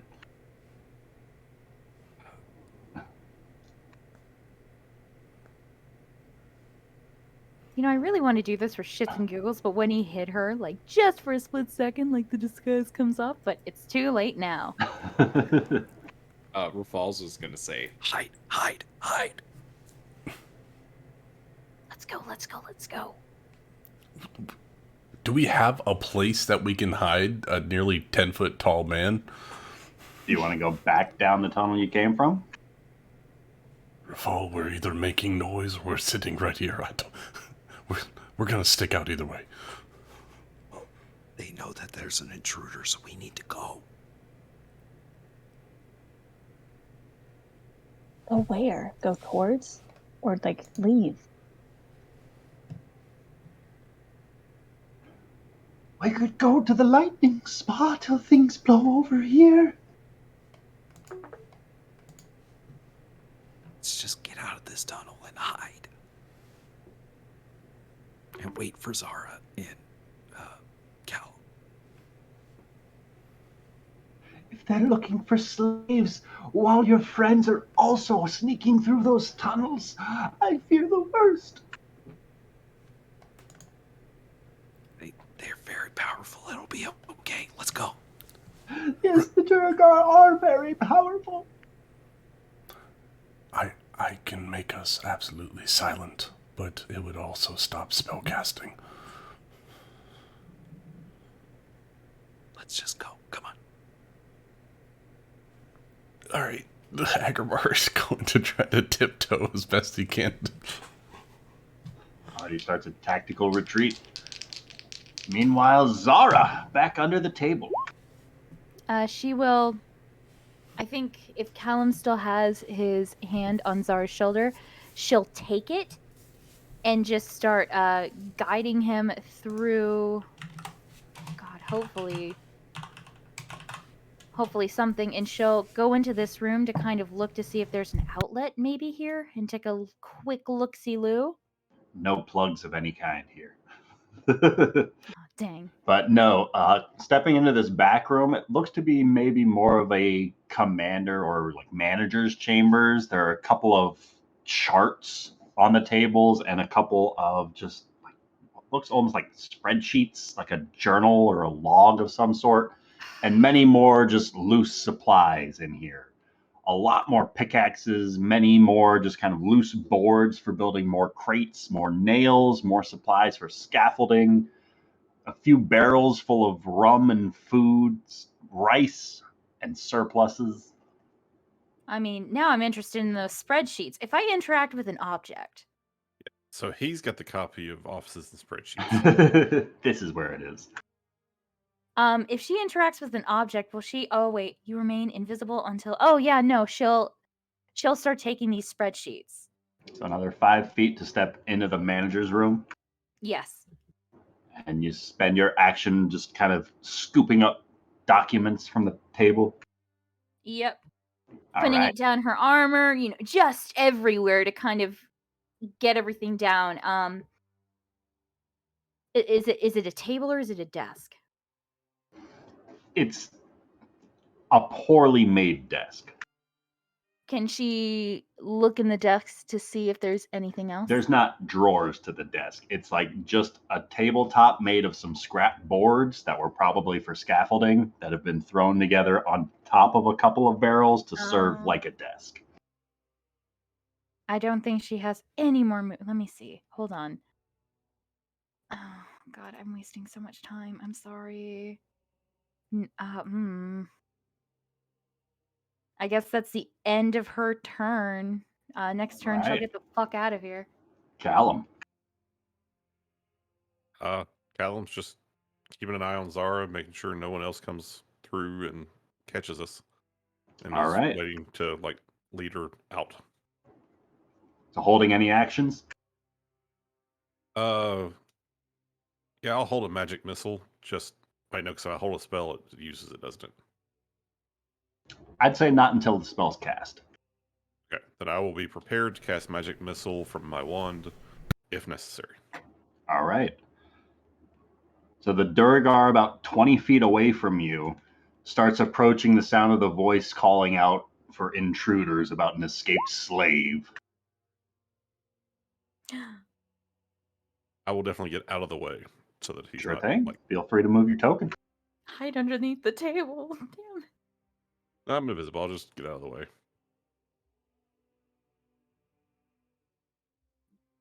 He starts approaching the southern exit to the room. As you can hear that now growing distant Durgar continuing to shout out something, what sounds like curses.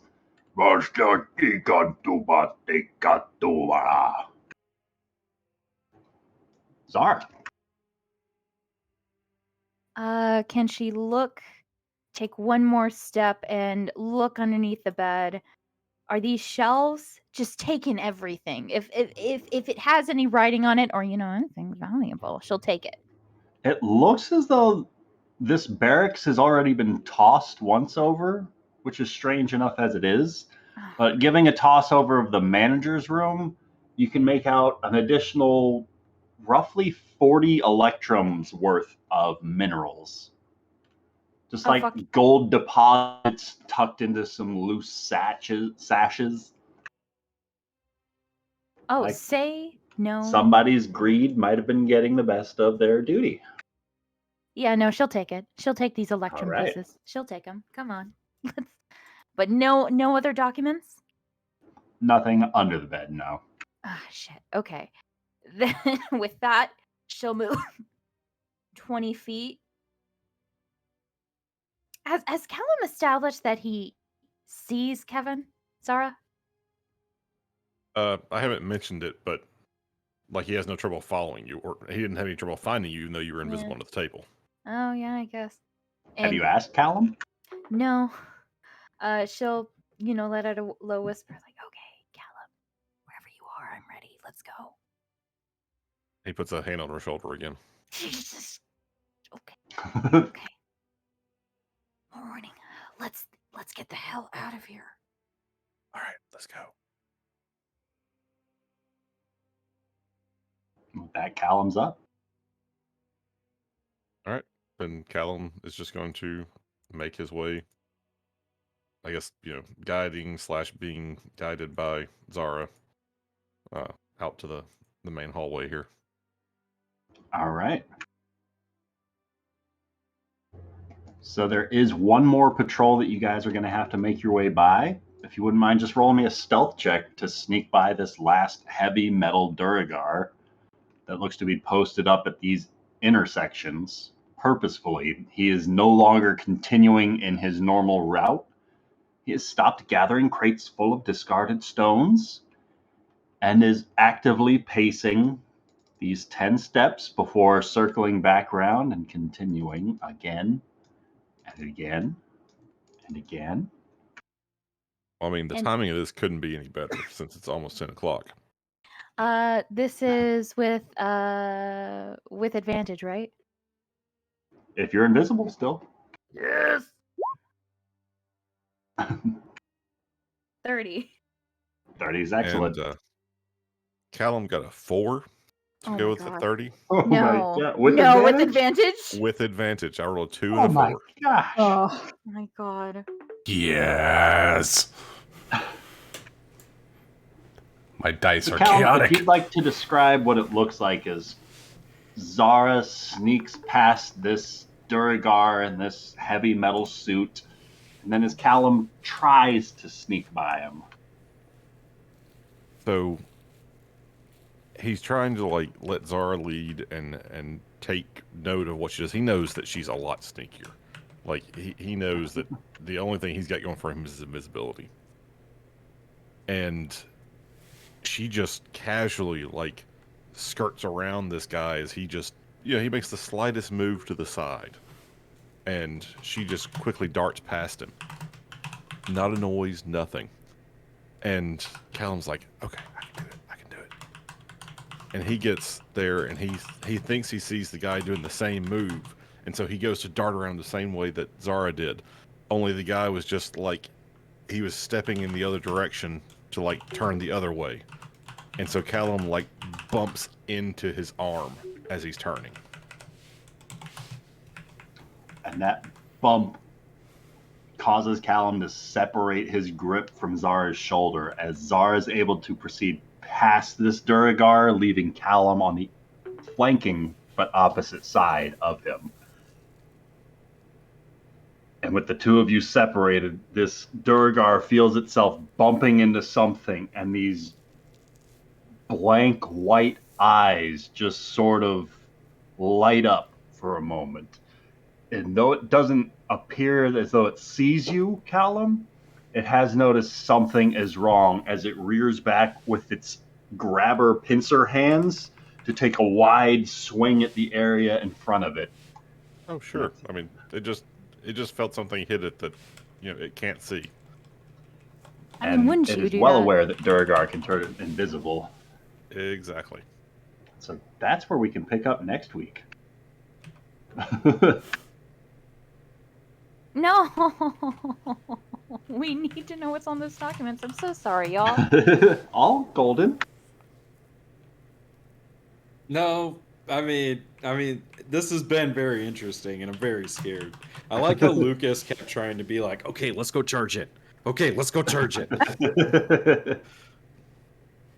Sorry. I mean, hey, it's okay. In the time that it's taken for this, Thule and Agrimar now have dinner plans. So, Great, now they have a reason to survive, which means one of them's not going to make it. I mean, I would assume that the other is the reason to survive, not dinner plans. Agrimar, well, not guess. Agrimar. I'm writing down key notes for a conversation because I'm not going to get flustered and get blocked again.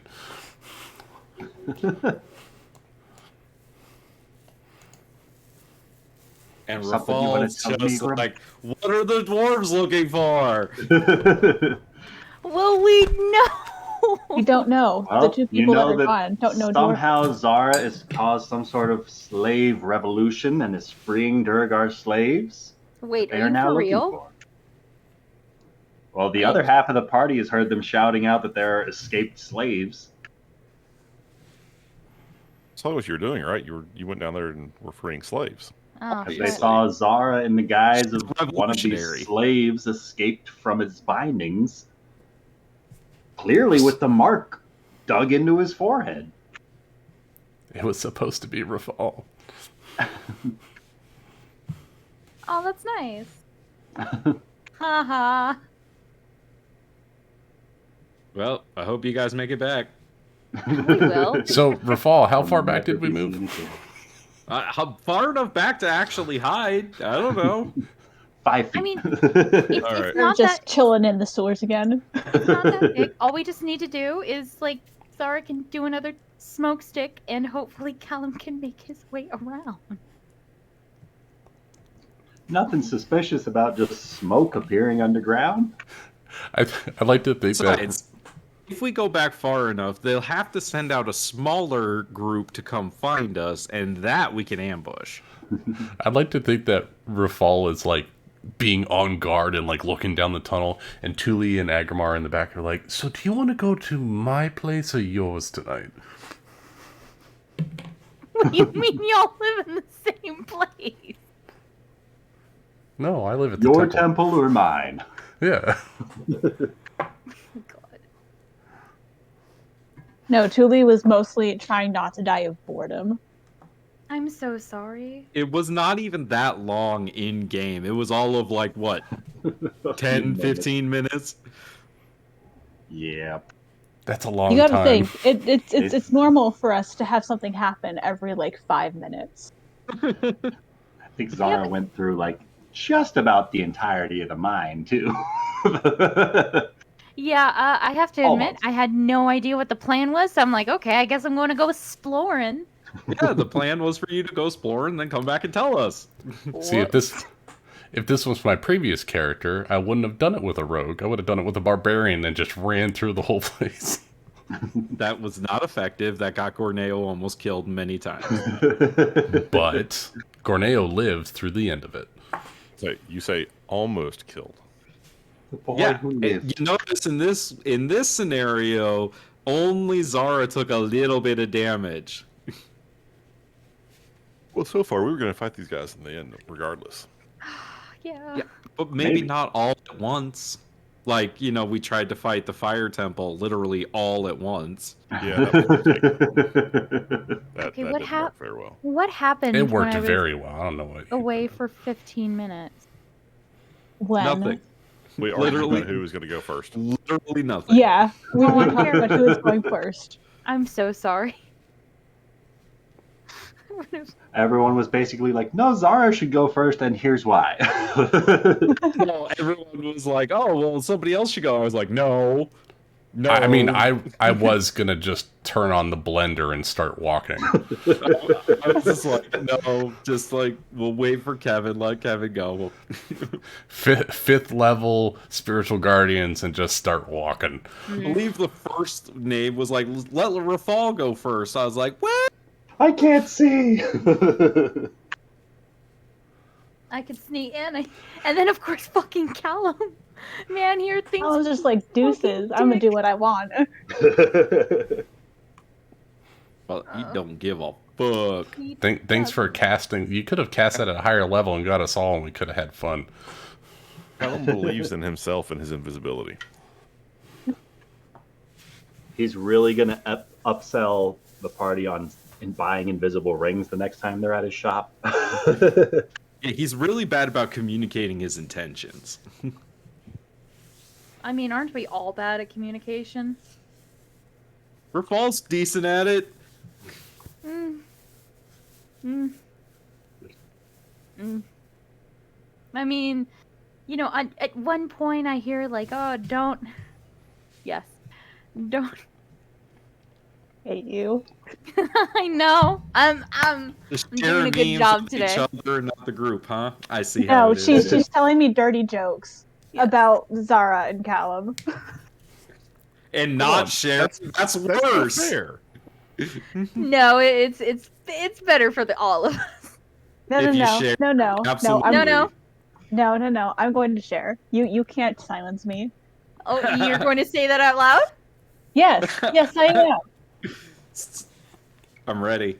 I'm recording. Okay, so earlier when we were talking about when Rafal referred to Callum as small, right? You want to know what this motherfucker said to me?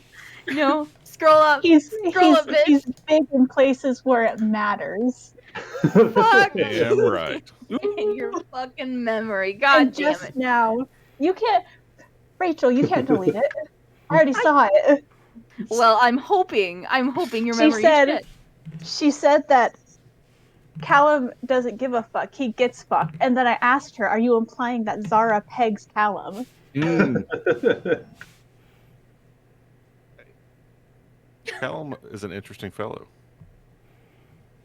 He likes all sorts of magical items. I mean, he did make a copy of himself. It is where the male G spot is. They tried it on the simulacrum first. Oh my god. Tell me on the simulacrum where he touched you. It's more like where didn't he? Okay.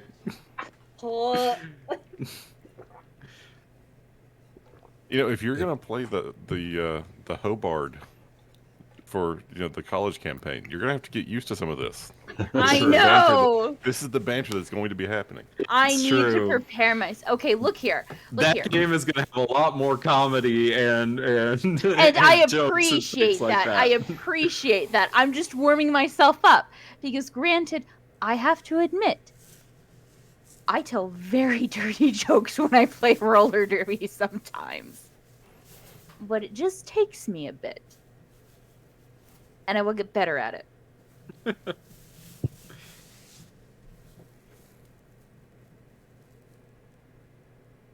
Oh, MistHaven, the old. There's just so much baggage with this game now. Okay, well, there's a slave uprising. More than likely, there's going to be followed by a genocide of slaves. So whoopsie poopsie. Zara's the slave. We just have to make it so that we actually do release the slaves once we kill the guards. We need to figure out what they're looking for. Don't forget that, please. Yes. Well, And guess what? I also have papers that I stole. I've got spreadsheets. I'd like to think have- that the lives I of have the pistols slaves I are found. worth more than the information of this.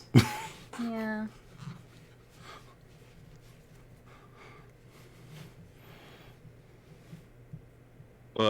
Yeah. We did it, guys. We saved the city. Right, Rachel, I am going to need you to send me something about your character, because right now I have nothing. Oh, Nick. Oh, God, that's a tall order. Yeah, I you're gonna have- force her to put those words on paper. Picture, I think that's all I have. That's... I'm really sorry. I'm really bad with sending in characters' backstories. I only have like half of. I only have half of fucking. What's her face's? Oh, Rebecca's. Well, that's fine. She had amnesia. This character doesn't. I know. Can she also have amnesia? No. She is Rebecca. I don't. Did you roll your stats yet? Yeah, Yeah. I did. That's right. You did that part. Okay. Yeah. she Then rolled wait a some minute, wicked let stats. me- I don't think you've even added it to the Beyond I thought- campaign yet.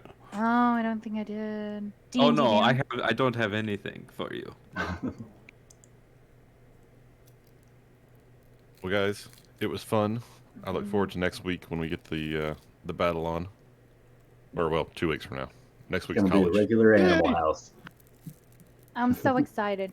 Yeah, it's sad actually. I probably won't be able to use my Kieran Singh accent. We didn't get a bid.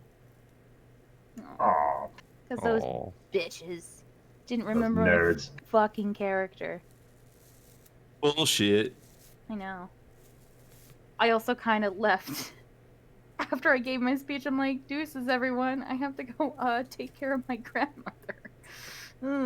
So, if That's anyone okay. It's the B team. I like them. That sounded hesitant, but I like them. I really do. I like the vibe. Does that make Summer your grandmother? What? What? You said you had to leave and go take care of your grandmother, and you came here, so... Well, that would be weird because she's older than me. Yeah. Just saying. I think maybe Ryan's her grandmother. I'm a great grandmother, I'll have you know. My cat's on fire. I gotta go. I feel Mr. bad. Buttons. And I also told them I'd go to the restaurant, but at this point, I kind of don't want to because they probably already got their food. And I feel like a bitch if I don't go. But at the same time, I could say that I have car troubles. Well, I gotta go to the bathroom, so I'm gonna take off.